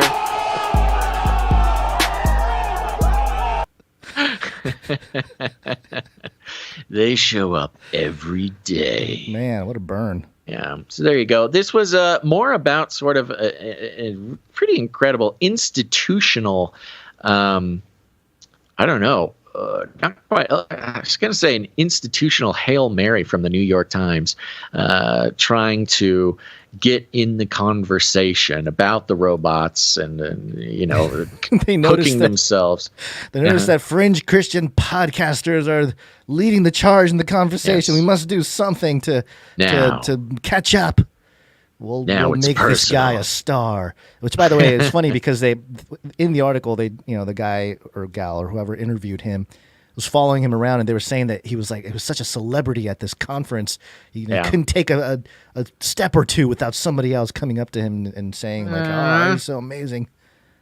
I want to be a robot celebrity. I want to be a robot conference celebrity. What the heck? Yeah, well, there you go. All right, there you go, folks. That's your Flippy update for the day. Fantastic. Let's continue on here. We got stuff to do. Yeah. Yes? Do you wanna do yours next? What is mine? Or is that out of order? Is that too out of order? I don't know. I don't know what that means. Your AI. Your AI. What are you talking about? Look at my the notes. AI? It's right there. Sure. Yeah. The notes aren't up right now. Yes. Sure. Yeah, I can do that. Okay. That changes things around a little bit, but we don't have to. We don't have to. People can wait. Yeah, it's all right. All right. Here's some AI stuff. I'll keep you warm and safe in my people's zoo. You want to destroy humans? Okay, I will destroy humans.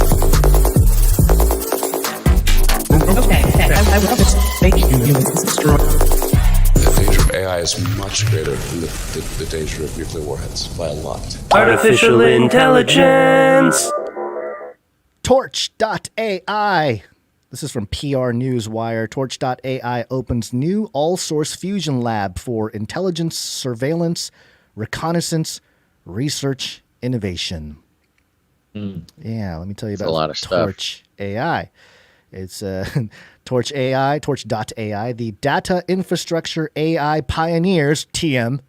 So yes, they trademarked that phrase.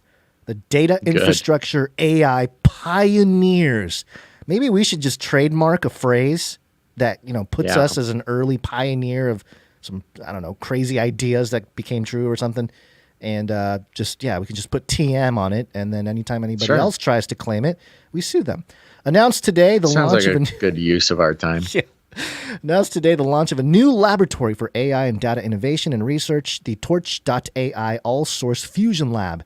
The lab is a facility designed for data engineers, data scientists, software developers, and intelligence, and operations analysts to research, test, design, and develop prototypes that apply machine learning and artificial intelligence technologies, making machines and humans more productive by transforming complex data into actionable real-time information. Now, it just sounds like another AI thing, right? I mean, everybody's doing AI.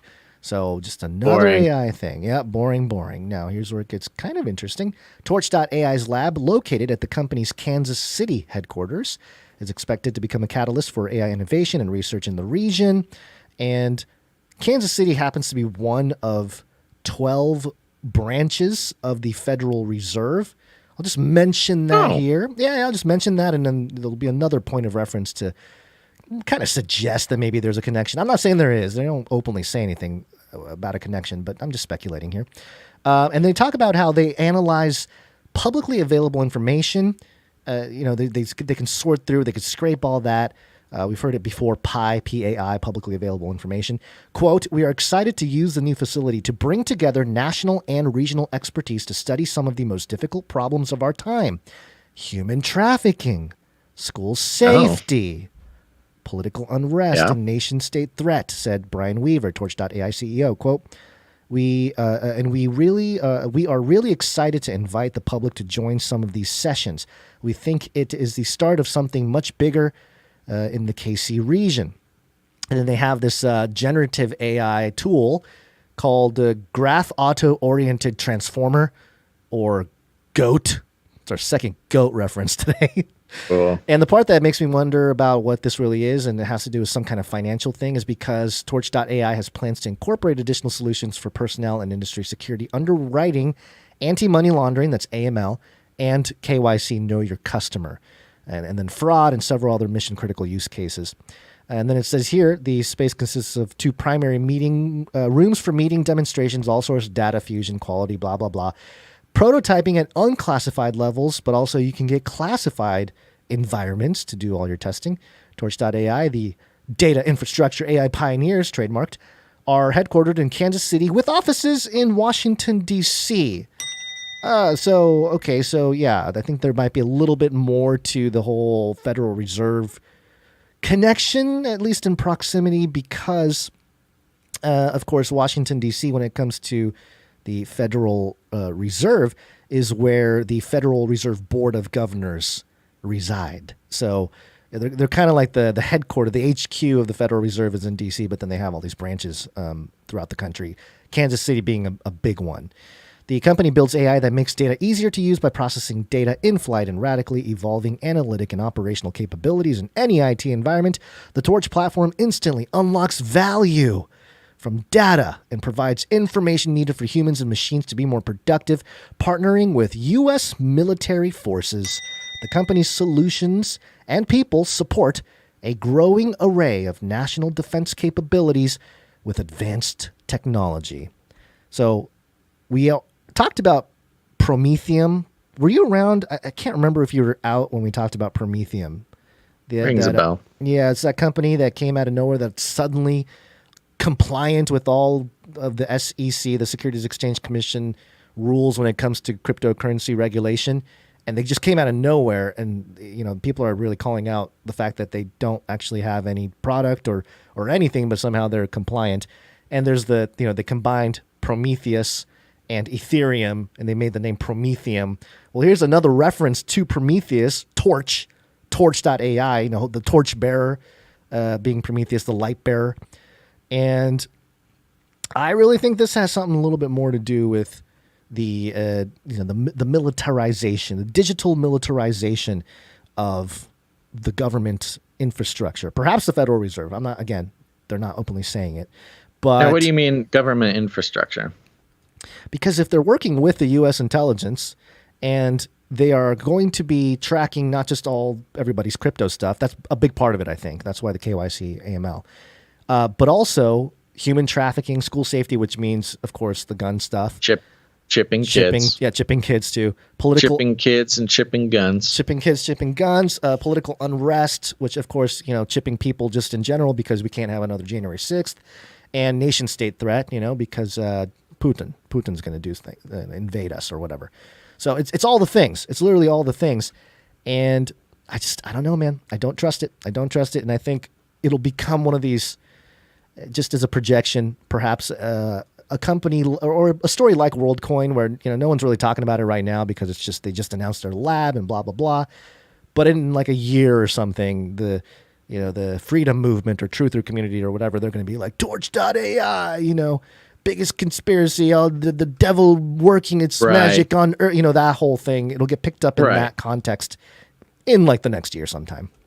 I mean, they're all source fusion lab. They're facilitating the fusion for public-private partnerships, the World Economic Forum, public-private stakeholder capitalism, which, by the way, is just fascism. Like, it's nothing new. It's just fascism digital. Is the new stuff, but it's just the same thing. It's Yeah, I mean, the public-private partnerships is literally just putting different words on fascism, which is the government and corporations, working together. But an all-source fusion lab for intelligence, surveillance, and reconnaissance. Great. That's exactly where we want all of these technologies being applied. That's wonderful. Yeah, their website's it's a sleek website unlocking human potential. We build AI that makes data easier, safety, trust, responsibility, partnering with the U.S. military. And they have this very esoteric-looking three-layered thing, platforms, Nexus, which connects all, manages all your enterprises. And then Prism, interesting, Prism. Wasn't there a government program, the Prism program, like 25 years ago? With like a big pyramid and like the logo was like a giant pyramid and the whole deal. And then the Halo. Was there? Yeah, I think there was. I remember Derek Gilbert talking about it. PRISM is a code name for a program under which the United States National Security Agency collects internet communications from. Oh yeah, I mean that was like the whole thing. Yeah. That was Edward Snowden's thing. Yeah, so you got Nexus, Prism, and then Halo, true real-time all-source data fusion, next-generation knowledge graph, moving intelligence to the tactical edge. Yeah. You know what I think might be possible, and I hope is the reality. That Torch.ai is a scam. It's I hope so. Some people came together. They put a bunch of good words together to lure the national security and intelligence agencies in, and all the corporations. Like, let's do it. Let's enslave all of humanity. Do it here at Torch AI's Fusion Lab. And, they get all the money, they get all the grants, they get all the stuff. And, at the top of Torch AI is just like some stoner who's it's hilarious figured because it out how to get his bag. There's a photo here. The website scrolls through photos, and one of the photos is literally people walking in the street, and then like the scanners over people's faces, like a biometric scanning of the people. Right. It's just it's either incredibly evil or incredibly ignorant, I guess. I don't know. Or genius, man. Just you can't tell if it's real or parody, and then it just keeps going. Kind of like Worldcoin, you can't tell really if it's parody or like a real thing, but then it's a real thing now. So, I can see this being sort of similar. Gons, it's that kind of conspiratorial thinking that is handing the reins over to the right-wing extremist, conspiracy theorist fascists, domestic terrorists. It's your fault, and you should stop thinking that way. And I want to share with you what Politico has to say about you and your kind. Yeah, my brain path, my neural pathways. You're going to tell me about that, Politico? Let me tell you. Okay, here you go. What is this? What's the theme here? Is this mind control? I don't know. Yeah. It is mind control. Mind control weapons. I don't know. It's a lot of things. It's a lot of things. And here we go. We're going to do a little bit of deconstruction here, folks. Again, coming from Politico, just a reminder, bills itself as the mainstream news outlet for people who work in Washington. It's for people on the Hill. Only the most elite lizard people read Politico, and here's what they're reading, in case you are wondering. The headline is, What Donald understand about your brain? What does Trump understand about my brain? Isn't that the question of the hour? You can see this header image here. Politico style header image is very sort of artsy, very sort of symbolic. You've got Trump, you've got Victor, you got Putin. They're kind of in the middle. They're towering over a brain, which is presumably your brain. There's a couple of eyeballs floating up. They're kind of cut out like out of a magazine, and they're watching. Kind of a lot of symbology there. Up in those lines that are kind of crisscrossing above Trump's head, you do have a pentagram up there. That's kind of fun. Always fun to pick those out. Thank you, Politico. And here you go, folks. This is one of those times where we get to read about ourselves in the eyes of the elites. And as usual, it expresses the idea that they have no idea what they're talking about and or are entirely hypocritical. Here's how it goes. Who's this written by? Marcel Denisi. Okay. Why do people believe some politicians' lies even when they have been proven false? Okay, so we know they're talking about Trump and Putin and all these guys, but through this whole thing, I'm also asking myself, like, why do people believe Biden when he outright lies just straight up? So, that's kind of part of it. As we make it through here, it's a nice exercise. Yeah, and it's not even about left and right. Like, it's not left-right paradigm stuff. That's not what we're here about. Right. But you can really, you can locate, you can triangulate where the person writing this is completely oblivious to the actual facts they're reading about, the facts that they are writing about, having any other effect on the world besides the one that has to do with MAGA. Why do people believe some politicians' lies even when they have been proven false? And why do so many of the same people peddle conspiracy theories? Okay. Lying and conspiratorial thinking might seem to be two different problems, but they turn out to be related.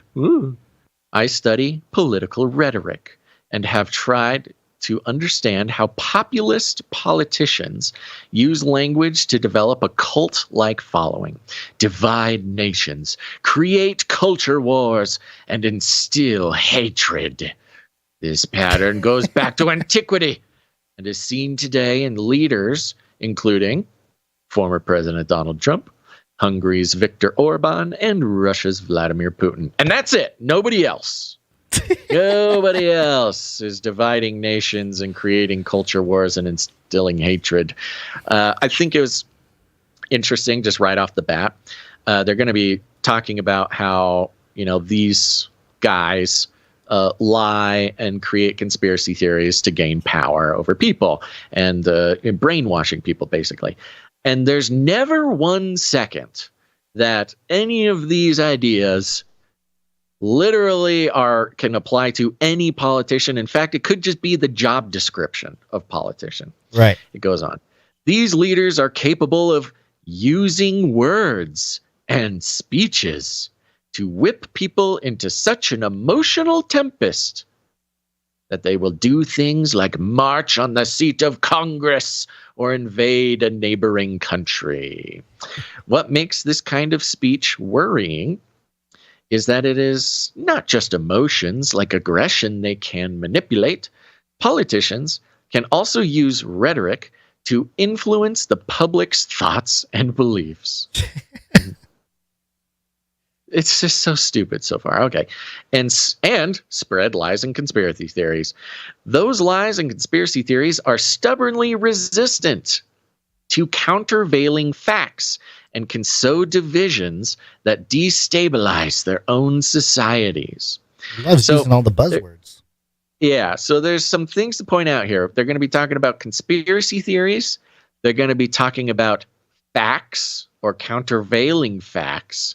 And then they're going to be talking about sort of the consequences of these things. And keep in mind, this person has only one idea about conspiracy theories, only one idea about facts, and of course, one idea about destabilizing societies. My research, this is the author, my research analyzes real speeches made by politicians, past and present, including those of Trump, Orban, and Putin, using cognitive linguistics, a branch of linguistics that examines the relationship between language and the mind.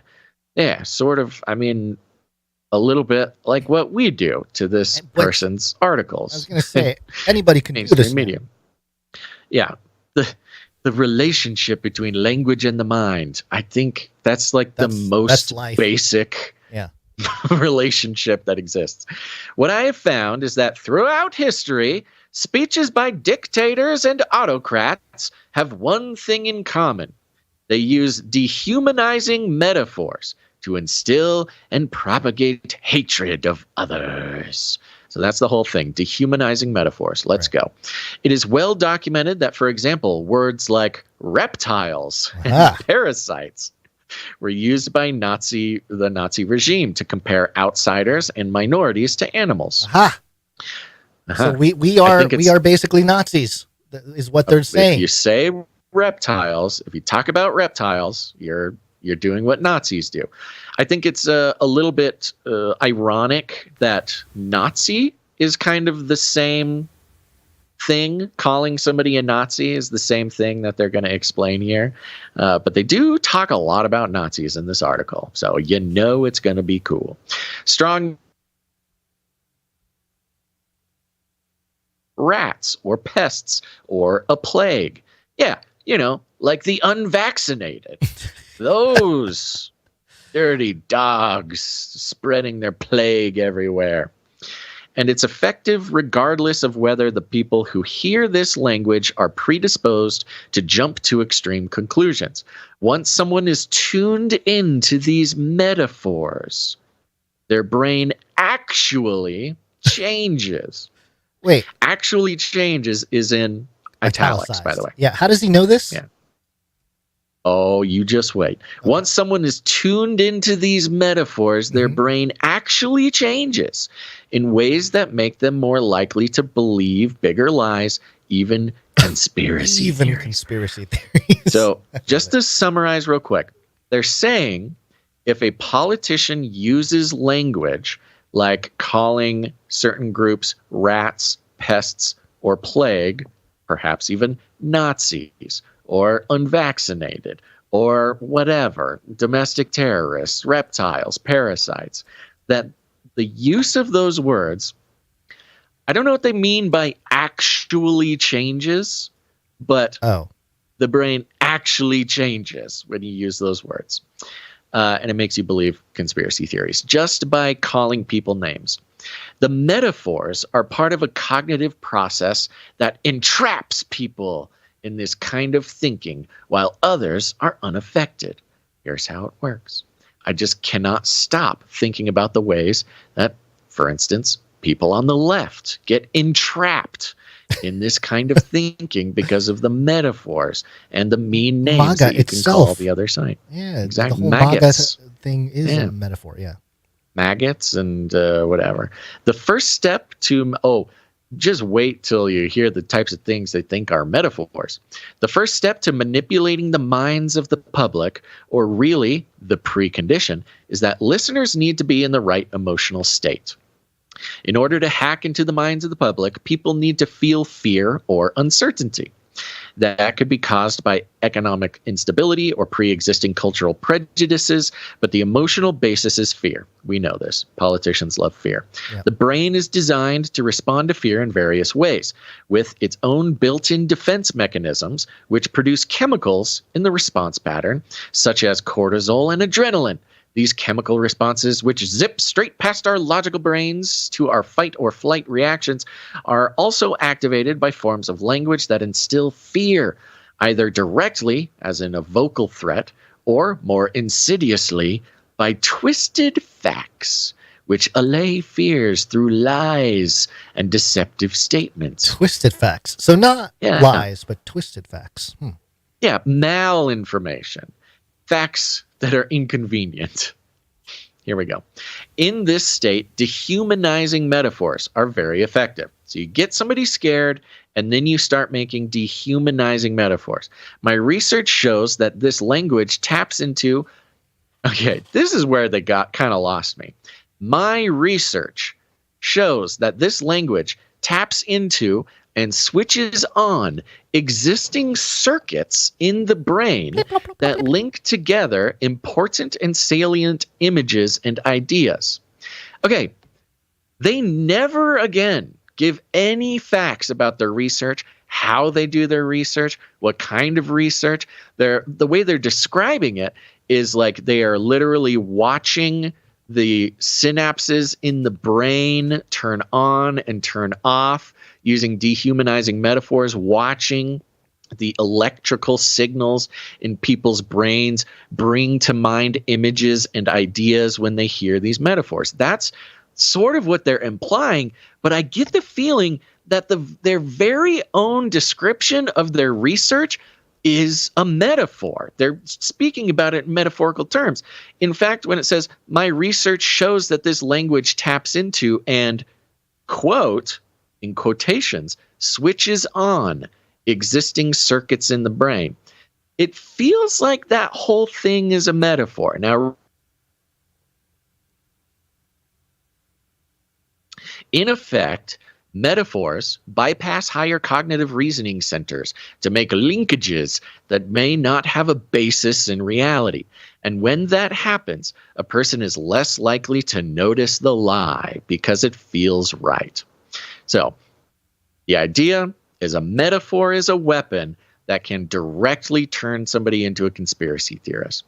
This pattern becomes more effective the more it's used. According to studies, the more these circuits are activated, the more hardwired they become, until it becomes almost impossible to turn them off.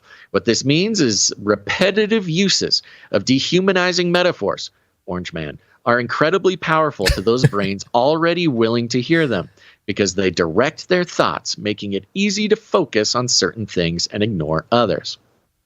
Again, just a big hole, nothing burger, talking about how metaphors are powerful rhetorical tools and evil dictators use metaphors. The same is true of conspiracy theories. The neuroscientific research shows that people who believe them develop more rigid neural pathways, meaning they find it difficult to rethink situations once this pattern of thinking is established.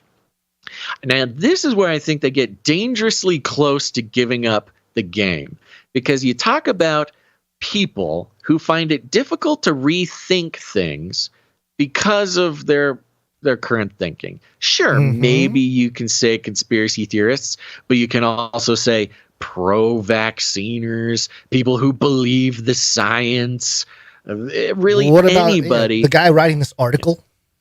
Exactly, the guy writing this article who is finding it difficult to rethink a situation. This also means that if someone is already more susceptible to believing lies in the form of dehumanizing metaphors, and this same person comes across a big lie or conspiracy theory that fits into that well-trodden neural pathway, they are more likely to believe it and be influenced by it. Kind of like, Donald Trump, of course, he's friends with Putin. He's Putin's puppet. Of course, he's all these things. It doesn't matter that those have been debunked by official government investigations. No, it's a well-trodden path. This is how language that might seem like harmless hyperbole winds up literally changing the way people think. And once they think differently, they can act in ways that they might not have before. Whoa! It's like harmless hyperbole is a weapon. Now, they mention, they go into Russia. They talk about Putin, talking about Putin's labeling of the Ukrainian leadership as Nazi falls into this category, saying that Putin was being metaphorical, that there are Nazis in Ukraine. So as powerful as a metaphor can be, which I agree, metaphors can be powerful. I don't know about rewiring your brain, but okay. Putting the label of metaphor on things is also a very powerful weapon. For instance, we know that the Ukraine has a Nazi problem, not a metaphorical Nazi problem. We know they have a literal Nazi problem. There are Nazis or neo-Nazis or whatever in Ukraine. Many of them are fighting for the Ukrainians. There are Nazis in Ukraine. That is well known. It's in the New York Times. It's in CNN. Everybody knows it. But Putin's labeling of the Ukrainian leadership as Nazi falls into this metaphorical category.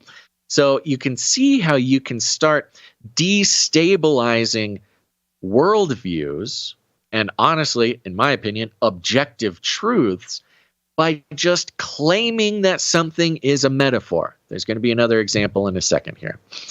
So Putin labeling Ukrainian leadership as Nazi falls into this category, a powerful slur against the Jewish leader Zelensky, whom Putin called a disgrace to the Jewish people. Significantly, he uses this alongside dehumanizing language to justify the invasion of Ukraine. Again, they're trying to say that he added things alongside dehumanizing language to justify the invasion of Ukraine, claiming it as a mission to denazification, eliminating Ukraine of its Nazi filth by innuendo. The use of the dirt and filth metaphor, coupled with the historically loaded terminology, is pervasive linguistic tool. Okay, do we know anybody else who's Do we know anybody else who's calling anybody else a Nazi? The entire mainstream media calling Trump or Trump supporters. Yeah, of course. Yeah. So Nazi is thrown around. So by their own logic here, they are dismantling the left's use of Nazi to describe the right, so calling it metaphorical and a weapon. And I think we would agree with that. At this point in America, calling somebody a Nazi is, I think, a metaphorical weapon most of the time. Yeah. These dehumanizing metaphors have been used consistently to tap into the neural pathways of fearful or anxious people already are waiting to believe. We're hacking minds, Gons. We don't need cyborgs to hack the minds of men. We can hack them with metaphor. This helps explain why so many Trump supporters were influenced by QAnon conspiracy hoax in the lead up to the 2020 presidential election.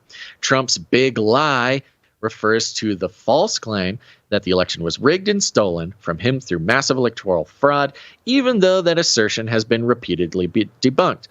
Gons? Lie. Honestly, I don't know what the big lie and election rigging and stuff claims has anything to do with metaphor, but apparently this person put both of these ideas in the same paragraph, so we're supposed to believe that Trump's big lie, his claims that the election was rigged and stolen, was some sort of powerful brainwashing metaphor. Okay. But here's a great one. Significantly, Trump also supported his big lie with the same pattern of conspiracy theories and fake news reported in far-right social media, such as QAnon, that spurred Trump supporters to attack the U.S. Capitol on January 6th. I can't. I'm going to just walk right past that one. That's its own conspiracy theory, yeah.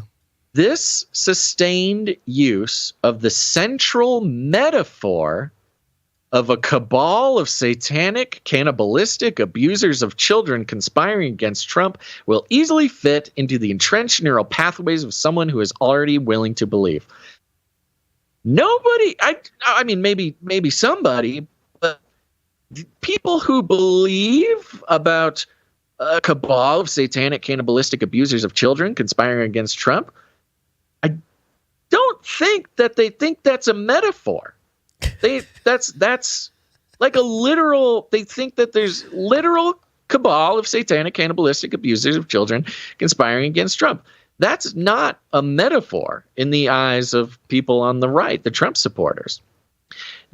This author has revealed to apparently politicians, all the politicians, that the beliefs of people that influence the ways that they vote are primarily metaphors. Now, if someone who believes the cabal of satanic, cannibalistic abusers of children conspiring against Trump is a metaphor, how is, I don't know, opening up the border not a metaphor? How is Russian collusion not a metaphor? How is any of these things? How is Ukrainian money laundering not a metaphor? How are any of these things not metaphor? I think what's being revealed here by the description and the explanation by this person in Politico is something that we've kind of talked about when it comes to narrative crafting and worldview crafting. To control the narrative is to control truth, which is to control worldview, which controls people's experiences in their lives. So it doesn't matter. Exactly. It doesn't matter if something is true or not.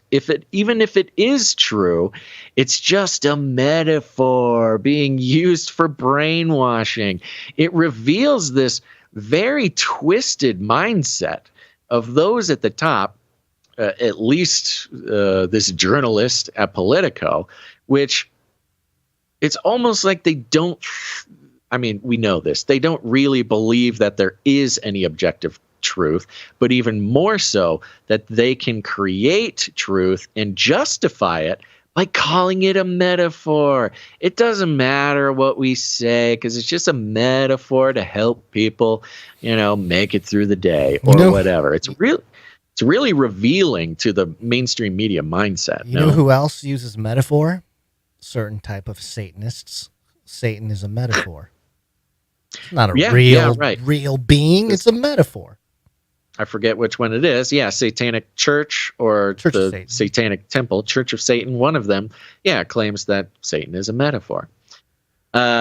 The tricky thing about all this is that some people are more susceptible to this rhetoric manipulation than others. This comes down to critical thinking and brain training. I'm going to skip a little bit of this. It kind of talks about the same thing. Like, oh, they're so stupid. They don't critically think. They hear a metaphor. They think it's real. And then that happens over and over and over. And now they're crazy. And they love Trump and blah, blah, blah. But the real doozy comes at the end, Gons. And this is what freaks me out about this. I'll start at the third paragraph from the bottom. People with strong convictions will have a hard time changing their minds. Given how embedded a lie becomes in the mind. I think you can just replace that word lie with metaphor or fact. I don't think it matters to this person. In fact, there are scientists and scholars still studying the best tools and tricks to combat lies with some combination of brain training and linguistic awareness. Yeah, they're just sort of admitting that the government is continuing to perfect propaganda. Propaganda is another word that you can throw in here. But here goes the doozy. Not all hope is lost, however. There's hope, Gons. Not all hope is lost. History has shown that disruptive events, such as the toppling of a regime or the loss of a war, can force a new perspective, and the brain is able to recalibrate. So it is at least possible to change this pattern. Once the critical mind is engaged, away from the frenzy and fear of manipulation, the lie can become clear.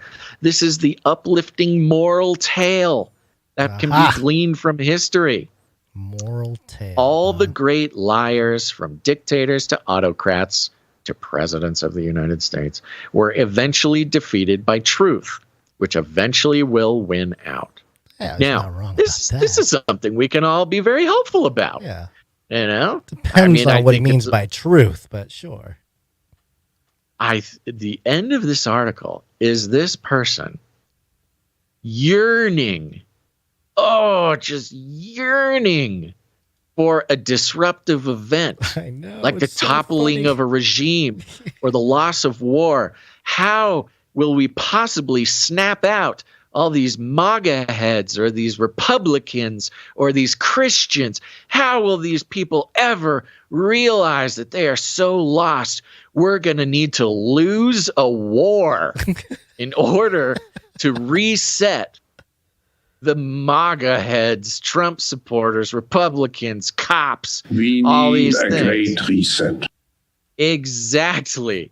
The whole thing is a defense of the horrible outcome of losing a war. We will be better for it after we lose a war or a regime topples or something horrible happens. And that's not all, Gons. It ends with, but the bad news is that you need that kind of disruption. You need it. Without these jarring events to bring a dose of reality, it is unlikely that people with strong convictions will ever change their minds, something that benefits the autocrat and endangers their society. Again, this person is entirely blind to the fact that the way they're talking about the right can be applied to his own party. At least just as much be applied to, the Antifa, radical Democrat, blah, blah. This disruption is also lifting from our entire idea of rattling cages, by the way. Exactly. And you can put it into kind of biblical terms too, which is like this person is recognizing that there will be no unity in the minds of men until a catastrophe, perhaps even an apocalypse, which puts a weird spin on the COVID pandemic, because in a way, I'm not saying it was the apocalypse, but it was a apocalypse. It was an unveiling. Lots of people woke up to a lot of things going on. It became clear, laid bare that the fallacy of the scientistic technocratic dictatorship did not have our best interests in mind. A lot of people on both sides of the aisle can agree that that was a moment where that could happen. And, I don't want to give the impression that it's just radicals that, need to be disrupted. It's just your normal politically engaged person. They are just trapped in a sort of prison of metaphor being given to them by their chosen champions, their politicians. And it's almost disturbing the way that this writer, again, yearns for the solution. One might even say the final solution of some sort of catastrophe in the country. Was thinking. I mean, this guy is like nerdy Thanos who's writing for Politico. And I think more than anything, Thanos today, it's revealing what we already know, about the political elite and the plans that they have for us, whether it's Klaus Schwab, talking about all sorts of big catastrophes that will lead to the renewal of a one world order, all these things. And the fact that you could take this exact same article, change a couple of names, change it from Putin and Trump, change it to Hillary and Biden or whatever, and it's exactly as true as it is now. But more than anything, it is disturbing to see how, remember, this Politico is the outlet that politicians read, allegedly. This is what all the senators are reading, and everybody is reading this going, yes, you're right. We do need a disruptive event. We do need an apocalypse. That'll snap everybody into shape, and then they can get chipped and vaccinated, and all will be well. And I think they might be right. For the most part, probably, yeah. For the majority of the population, I would say they're correct. This kind of reminds me of we need another Pearl Harbor event right before the 2001 Towers September 11th thing. So hopefully, people stay safe out there. Yeah, well, I mean, I think everybody feels it. Everybody knows it. We're all watching it live. It's almost like whatever catastrophe goes on next, it's going to be hard to surprise anybody. Right. Talk about putting people in the state of fear, putting people in the state of stress. That's what this person is saying. A politician will put you into a fear state, and then they can control you with metaphor. Every day we're hearing about Putin launching a nuke. Yeah. And every day, and if something as simple as calling somebody a Nazi is considered a metaphor, this is the sort of modern state of magic that I've talked about in the past. This is related at least to the ongoing sort of spell being cast on anyone who will hear it. And if nothing else, this is a very interesting analysis of how exactly the spells work that we're sort of subjected to almost on a daily basis. Oh, did Gons pass? Hello? Oh boy. What's going on? I feel so alone. I don't know. I don't know if you can hear me. I don't know if I can hear me. I heard a big crash. You know what probably happened? Probably a baby ran in and yanked the microphone out of the wall or something. I'm going to do, yes, because microphones get plugged into the wall, as everybody knows. I have no idea if I am live right now or not. No idea if this is going to be in the podcast or not. I am not muted. That's good news. Just doing a quick little refresh. Could this be the catastrophe that was spoken of? This must have been it. The moment has come, folks. It is the great reset. The great Gons reset. Okay. Thank you, chat. live, and Gantz has completely disappeared and left the screen on the article. Did Gantz just get black bagged live on air? Oh no. Okay, folks, hold on one second. I'm going to sit here and stall and speak to you while I just do a little checkaroonski on old Gonzo. Send him a little textaroonski here. You good? Question mark. There's a chance he can hear me, but who knows? All right. So,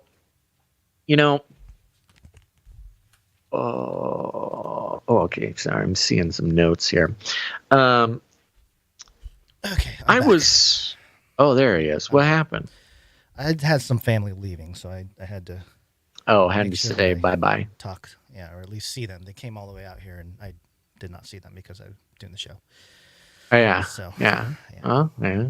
You're a working man. Yep. Okay. Well, I think the moment has come. Unless you have anything else to say, we should take a breather. Okay. Let's do that. What are we doing? Okay. Where am I? I don't know where we're doing. Oh, well, we should play some voicemails if we have any. I don't think we do. We had that pre-show prayer from Brenton JB, so thank you for that. Yep. Go to canarycrynewstalk.com. Look for the green tab on the right side of the bottom. Click on it, and it will give you a little pop-up where you can record a message of up to 90 seconds audio form, and we will play it. Can we blast through some producers and sure do all that? Let's do it. Value for value. We take no money from corporations, commies, or cartels. That's right. It's value for value, folks. If you get value, put some value back in, and whatever makes sense for you. Maybe it's your talent. Maybe you can make some art. Your time. You can help us out with all sorts of stuff. Or your treasure. You can send in some of your hard-earned fiat USD. It helps us keep the lights on here. Helps keep the babies fed. All that kind of stuff. And we got a few more financial producers who came in. A couple of old schoolers that we get to hear from. You ready? Yep. Okay, we're starting with Puddin22. Puddin22 is back. Our feline Cat producer. She stole her. Well, we don't say owner when it comes to a cat, but their roommate stole the credit card and produces the show once in a while. Puddin22 comes in for 33.33. There you go. Illuminatus. And note here: greetings, Basil and Gons. Meow.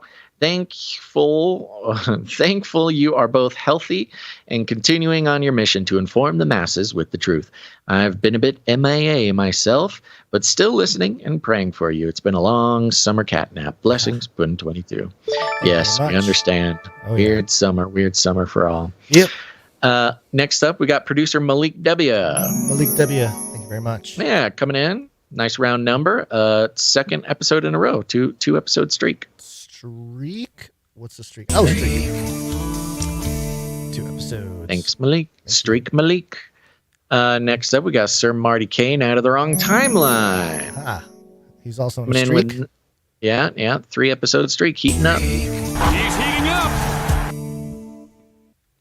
up. Let's see. Comes in for 999. Yes, there is. I was pulling it up. It comes in different places, so I don't know if it's one thing or 2 things, or I get confused from Sir Marty K.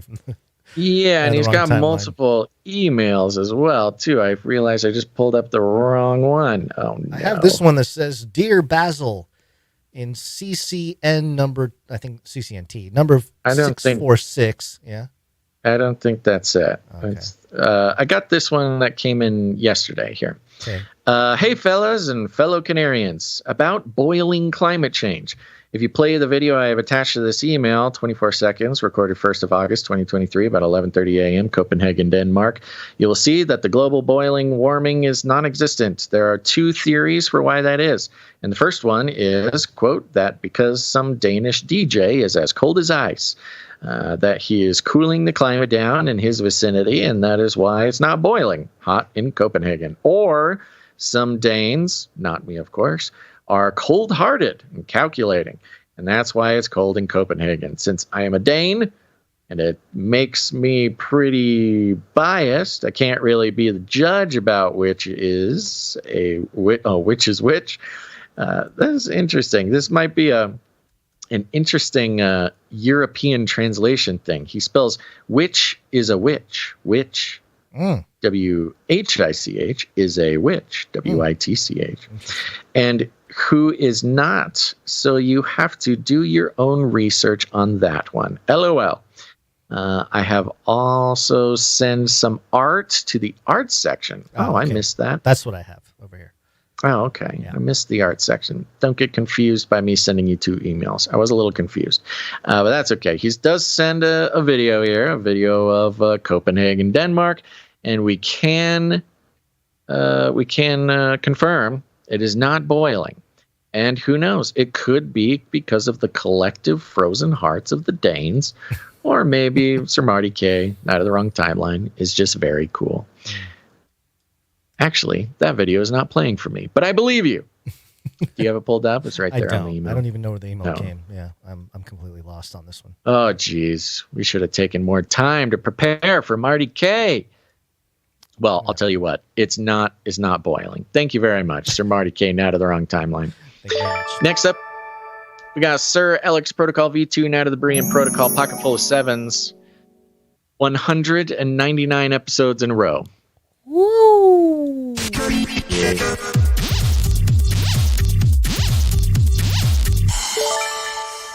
Thank you very much, Sir Alex. Thank you very much. Next up, we got producer Jack D. Jack D. Is he jacked? Jack D. He's jacked. You think he's jacked? Yeah. Comes in with a nice round number, so we won't disclose that. But a note says, much love in Jesus Christ. Thank you very much, producer Jack D. Thank you very much, jacked. Jacked. And I believe that concludes our list of financial producers who produce a show in the amount of $7.77 or more, which entitles them to have a note read on the show. A few people came in under that. We'll thank them real quick, starting with Sir Casey the Shield Knight, 327 episodes in a row. Thank you, Sir Casey. Got Veronica D, 289 in a row. Thank you, Veronica D. Sir Scott, Knight of Truth, 317 in a row. Thank you, Sir Scott. Dame Gale, Canary Whisper, and Lady of X's and O's, 289 in a row. Thank you, Dame Gale. Sir Morv, Knight of the Burning Chariots, 260 episodes in a row. Thank you, Sir Morv. Oh yeah, Streakalicious. Women rule. Women rule. Thank you very much to all of our financial producers. It means the world to us, and we could not do this show without you. So keep that in mind as you listen, no matter when or how much you listen. Just know you're personally responsible for keeping us alive. And everybody else who gets value from the show, feel free to jump in. It takes a village of birds. A flock takes a flock to keep this little baby bird running. So if you get any value from the show, pray about it. Consider what it is that you can put back in as value. It's a wonderful way to disconnect yourself from the corporate data-driven, soul-stealing system that we've been subjected to for so long. And you can go to canarycry.support for more. Yep. Let's thank some producers coming in with their talent, starting off with the audio producers. Audio production.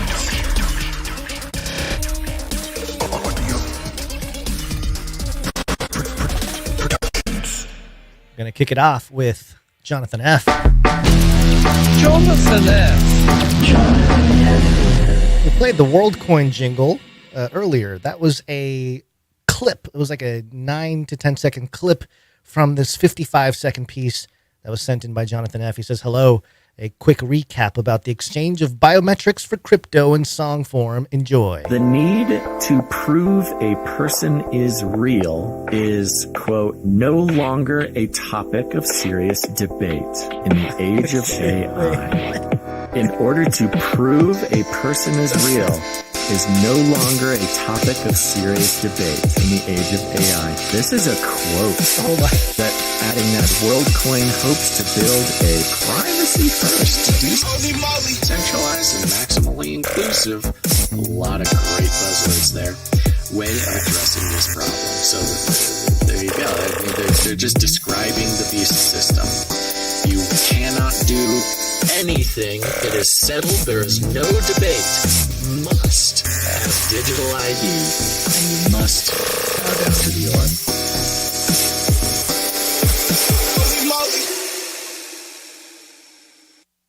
There you go. Thank you very much, Jonathan F. Thank you, Jonathan F. So yeah, we definitely extracted a Worldcoin jingle out of that. So appreciate that.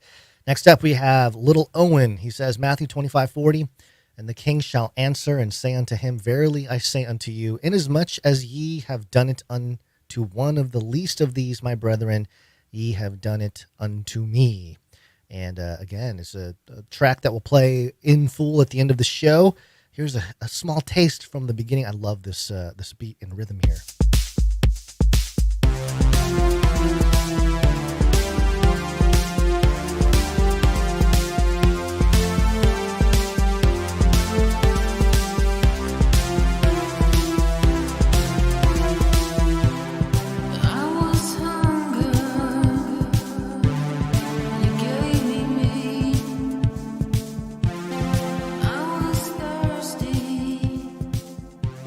You know what I love about our producers is together, it's kind of like a Power Ranger, you know, like different parts. You got the music, you got the visuals, and it kind of comes together. It all works. It's really very cool. So thank you very much, Little Owen, for another great track.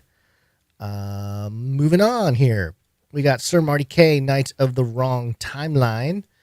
And this is the audio, or the I guess it's a video. I don't know. I can't tell. What do I do with video feeds like this? Is it technically audio? It's not audio. I guess it's visual. What? Anyway, here it is. What is the question here? Okay. I don't know. Dear Basil, in CCN 646, when you were out and about and Gonzo were alone on the show, he and I made a gentleman's agreement, timestamp 1/1958, that we would start up the dad jokes again. And since you missed this one, here it is again, just for you. Just let Gonzo play the clip while he reads. The Danish flag, a Sunday afternoon in front of the church. Ain't it beautiful? Aren't you just blown away? And for those of you just listening, there's a Danish flag blowing in the wind.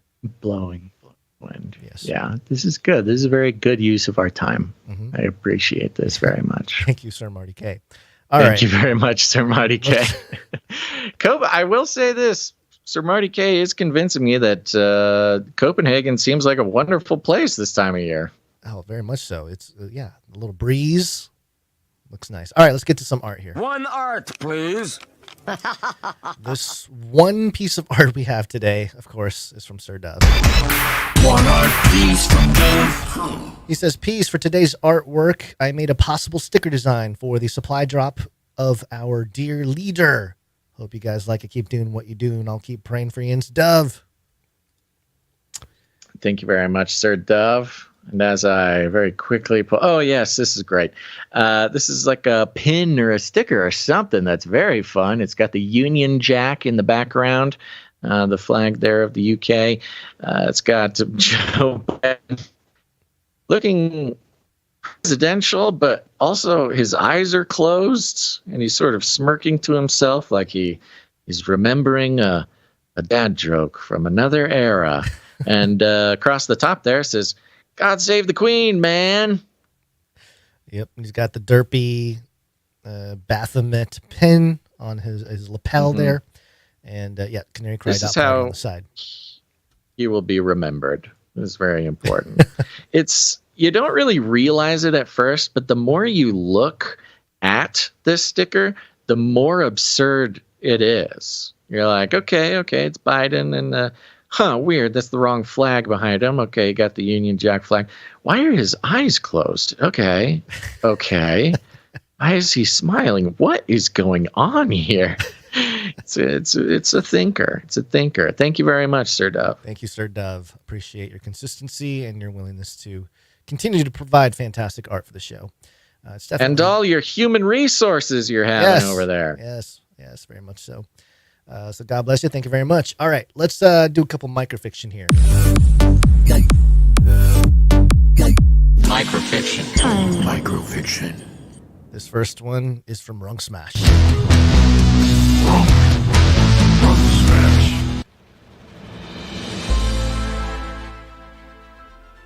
The giant canary man nears the center of the dark scientific temple. Nervously, he dons a mask with comically large googly eyes and then steps up to the scanner. Moments later, the door opens and an electric voice says, "Welcome, Dusty." He's made it.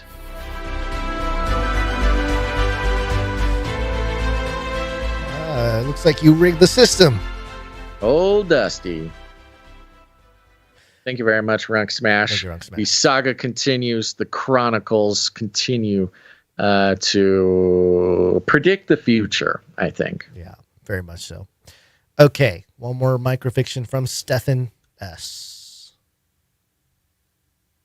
Stephen S, there it is. After returning to the States from Antarctica, formerly a non-binary janitor, Zoe authored a tell-all book on their tenure in the White Desert. Joining the UFO circuit, they claim being in the presence of giant alien beings with thick German accents. Eric Hecker, Raytheon contractor, South Pole.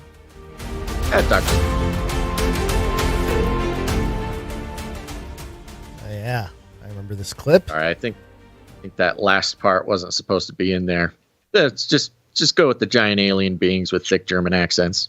Yeah, perfect. Thank you very much to Stephen S. there. Yeah, that was about the guy the Raytheon contractor who worked at the South Pole that allegedly saw a bunch of stuff that he wasn't supposed to see, and now he's talking at a conference. He got a book. Everybody buys book, apparently. There you go. What a life. Yeah, what a life. Speaking of Antarctica, we got Antarctica. Should we just go right into it? We'll thank the producers for all their production. Yeah, thank you all the producers. Go to canarycry.art if you want to upload some art. I'm seeing now that we had a couple more send in. We'll hit those on the next show. Canarycry.art or canarycry.report if you want to send us some articles to consider for the show. Yep. Let's knock this one out here. So a new discovery. Antarctica. Antarctica. Clearly in the bottom of our planet. Advanced Antarctica. Antarctica. Climate crisis.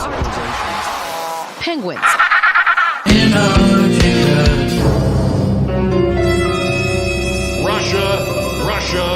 Russia. Oh, Russia, too. What does Russia and Antarctica have anything to do with each other? This is Live Science. Headline: Russian scientists have grown watermelons in the coldest place on Earth.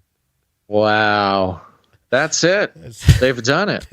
They've beat over. us. It's over. They are now the one and only global superpower. We are going to be eating bugs. Russians are going to be eating watermelons. Scientists in Antarctica did the unimaginable. They grew a bounty of watermelons while living on the ice-cold continent, Antarctica. The agricultural feat was part of an experiment at Vostok Station, a year-round Russian research station located at the Pole of Cold, so named because... The Pole of Cold. Pole of Cold. I think we've mentioned that before. Pole of Cold. This is something that Antarctica has to deal with that no other continent has to deal with. Whenever somebody's writing an article about Antarctica, they've got to come up with as many ways to Sunday to not say Antarctica. It's not like if you're telling a story about Africa, you're like, Africa, the warm place. Ah, yes, Africa, the tiger. Swarm of warm. The tiger on the table, the swarm of warm. Yeah, what the heck are they doing? The blot of hot. Exactly. Yeah. Okay, it's named Pole of Cold, so named because it's classified as the coldest place on Earth, where recorded temperatures once reached a frigid minus 128.6 degrees Fahrenheit. Watermelons arose in what is now Sudan more than 4,300 years ago. Little history there. In other words, the berry evolved far away from the frigid environment of Antarctica. To make Vostok Station's greenhouse more hospitable to watermelons, researchers from the Russian Antarctic Expedition of the Arctic and Antarctic Research Institute, ARI, alongside colleagues from the Agrophysical Research Institute and the Institutional Biomedical Problems of the Russian Academy of Sciences. Oh, gee. Created Institute of Biomedical Problems of the Russian Academy of Sciences. Okay. Created an oasis where they could increase the air temperature and humidity to conditions that were favorable to the juicy fruit. The team purportedly selected 2 varieties of early ripening watermelons, not only for their delicious taste, but also for their ability to adapt to the low atmospheric pressure and lack of oxygen inside the greenhouse. They planted the seeds in a thin layer of soil substitute and used special lighting that mimicked sunlight because there were no insects to pollinate the plants. The researchers were tasked with pollinating everything by hand, according to translated statement from Ari. Exactly 103 days after planting the seeds, the researchers were greeted by 8 ripe and sweet fruits growing across 6 different plants. The melons grew to be up to about 2 pounds, each with diameters of up to 5 inches, according to a translated statement from the Russian Geographical Society. And they got a little video, showcasing. You got to give it to the Russians. I mean, they are sending a strong message here. Message of resilience, adaptation, juicy deliciousness. Weren't they? Is this a threat? I think the Russians might be threatening us with their watermelons. Well, it's interesting because it's through live science, and it's kind of a not pro-Russian, but not anti-Russian article. Oh, it's pro-Russian, baby. They made some delicious watermelons where nobody else could. Well, wasn't Russia the place where they built those like pyramids and they grew like ginormous pumpkins and like huge, I can't remember what they were, like tomatoes or something. Do you know what I'm talking about? No idea. No idea what I'm talking about. Really? Somebody in the chat must know. Yeah, you just asked me if Russia was the place where they grew big tomatoes and pumpkins. Large fruit, large vegetables. I'll find it. Let's continue, shall we? Sure. Quote, naturally, all polar explorers were glad to remember the taste of summer, Andrei Teplikirov, lead geophysicist at the RE, told the Russian Geographical Society. Even the observation of seedlings' growth and the appearance of fruit elicited positive emotions. It's about the emotions. This isn't the first time that produce has been grown at Vostok Station. In 2020, researchers successfully grew a variety of plants, including dill, basil, parsley, arugula, and cabbage, according to the statement. And in 2021, Korean scientists grew watermelons. Those Korean scientists, man, lots of breakthroughs. Koreans? Yeah. What did the Koreans grow? Watermelons at King Sejong Station in West Antarctica, 2021. They were there first. Asians, baby. Koreans grew. So this isn't even special. The Russians didn't even break any new ground here. Look at these Koreans. They're growing watermelons in Antarctica. They're creating room temperature superconductors. What can't those Koreans do? Yeah, well, there you go. Maybe that's why people want to become Asian using subliminals at night, They're pretty cool, pretty on top of it. I'm going to have to start on my subliminals. Okay, so this is not the greatest source, but it speaks to what I was talking to because according to Gaia.com, the secret power of Russian pyramids, they had healing powers and they grew large fruit and vegetables. Sure, why not? But the Koreans did it first, and that's what matters. K-pop wins again, apparently. K-pop is leading us straight to the apocalypse. As we know, reporting on Antarctica is not merely just reporting facts. It's also reporting messages. It's a messaging system. The metaphor. There's a metaphor. Of the Great White Desert metaphor. Yes, the Russians growing watermelon in Antarctica is a metaphor being used to radicalize Eskimos. Penguins? Penguins. I think penguins. That's what they're doing here. You could probably really get some penguins on your side if you offered them the sweet fruit. Maybe, what if that's like part of the, crossing the barrier? between whatever's on the other side of the ice wall. You need to, give them a taste. I saw some fun flat Earth posts today on X, Twitter, whatever we're calling it. It was like a picture of a wall and then like some little huts on the other side of the wall. And I saw that. The caption was like, "They're lying on the other side too."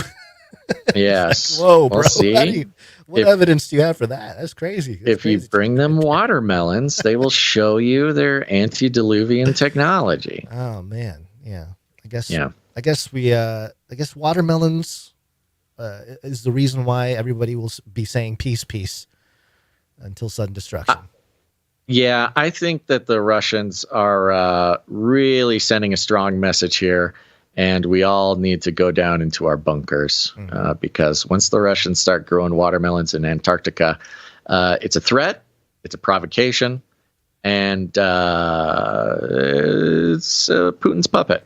The watermelon is Putin's puppet. Yeah. Oh, would it be like Wilson from what's that movie? Yeah. He's gonna draw a face on it, and it'll be like his. They edited that out of the article about how these 8 watermelons were then ceremoniously given faces and passed out to the different scientists so they could have friends that weren't the other scientists because, these Russian Antarctic scientists famous for killing each other over games of chess. This is a national project to keep their Antarctic scientists alive. Right. And appease the interdimensional beings that are guarding the ice wall. So there you go. You heard it here first, folks. Okay.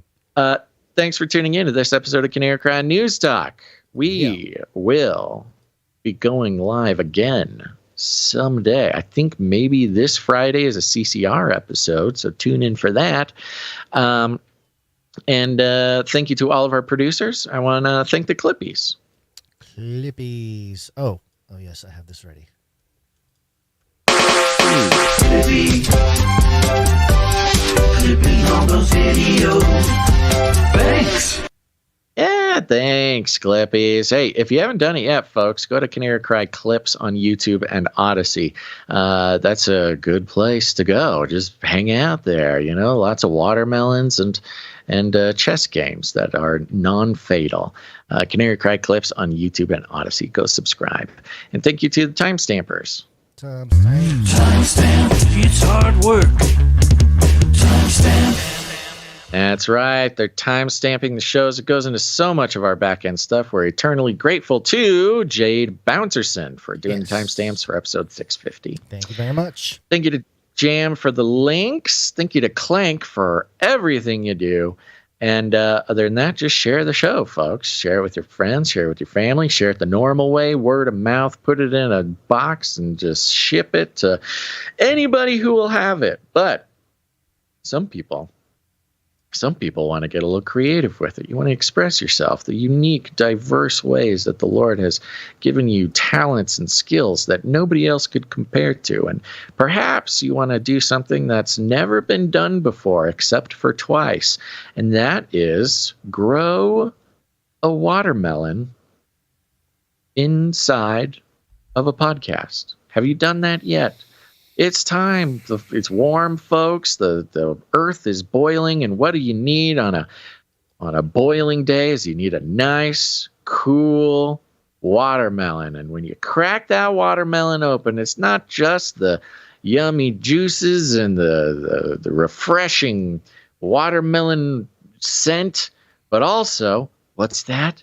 If you put your ear in between two halves of that watermelon, suddenly it looks like you're wearing 2 giant green headphones.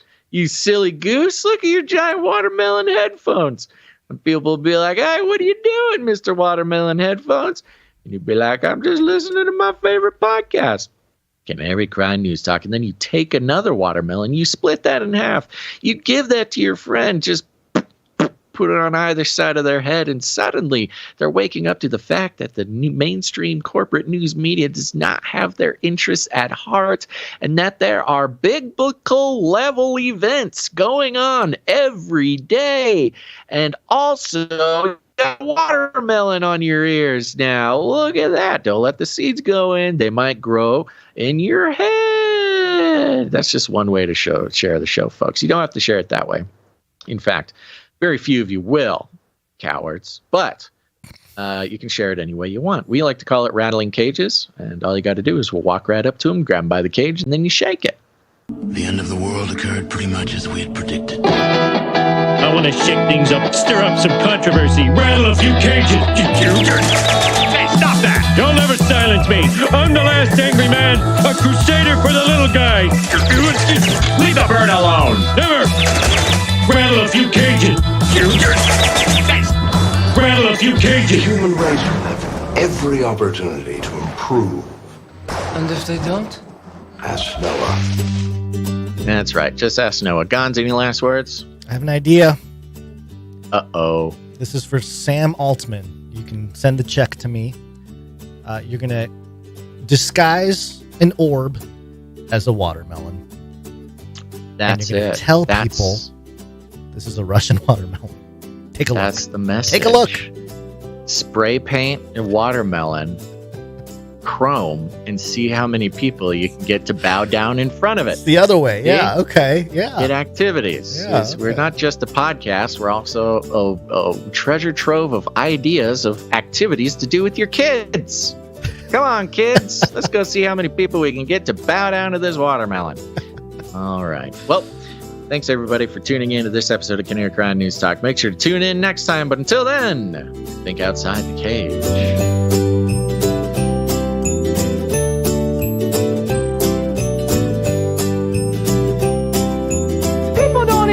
Their Bible, for heaven's sakes. Sinful generation! Son of a beastie. There was a canary in the coal mine. Canaries in a cage.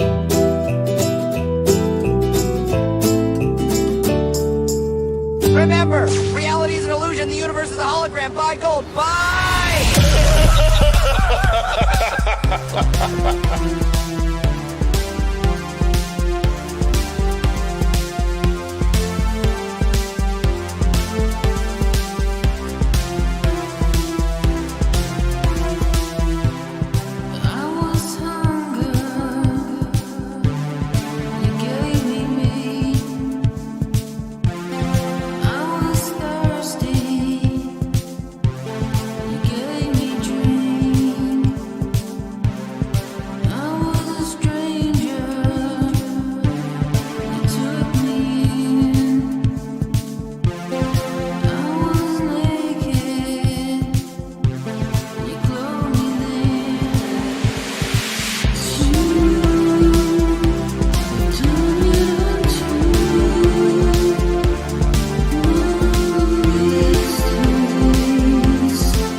Bye. I'm out of here. Bye. Canary cried, I suppose.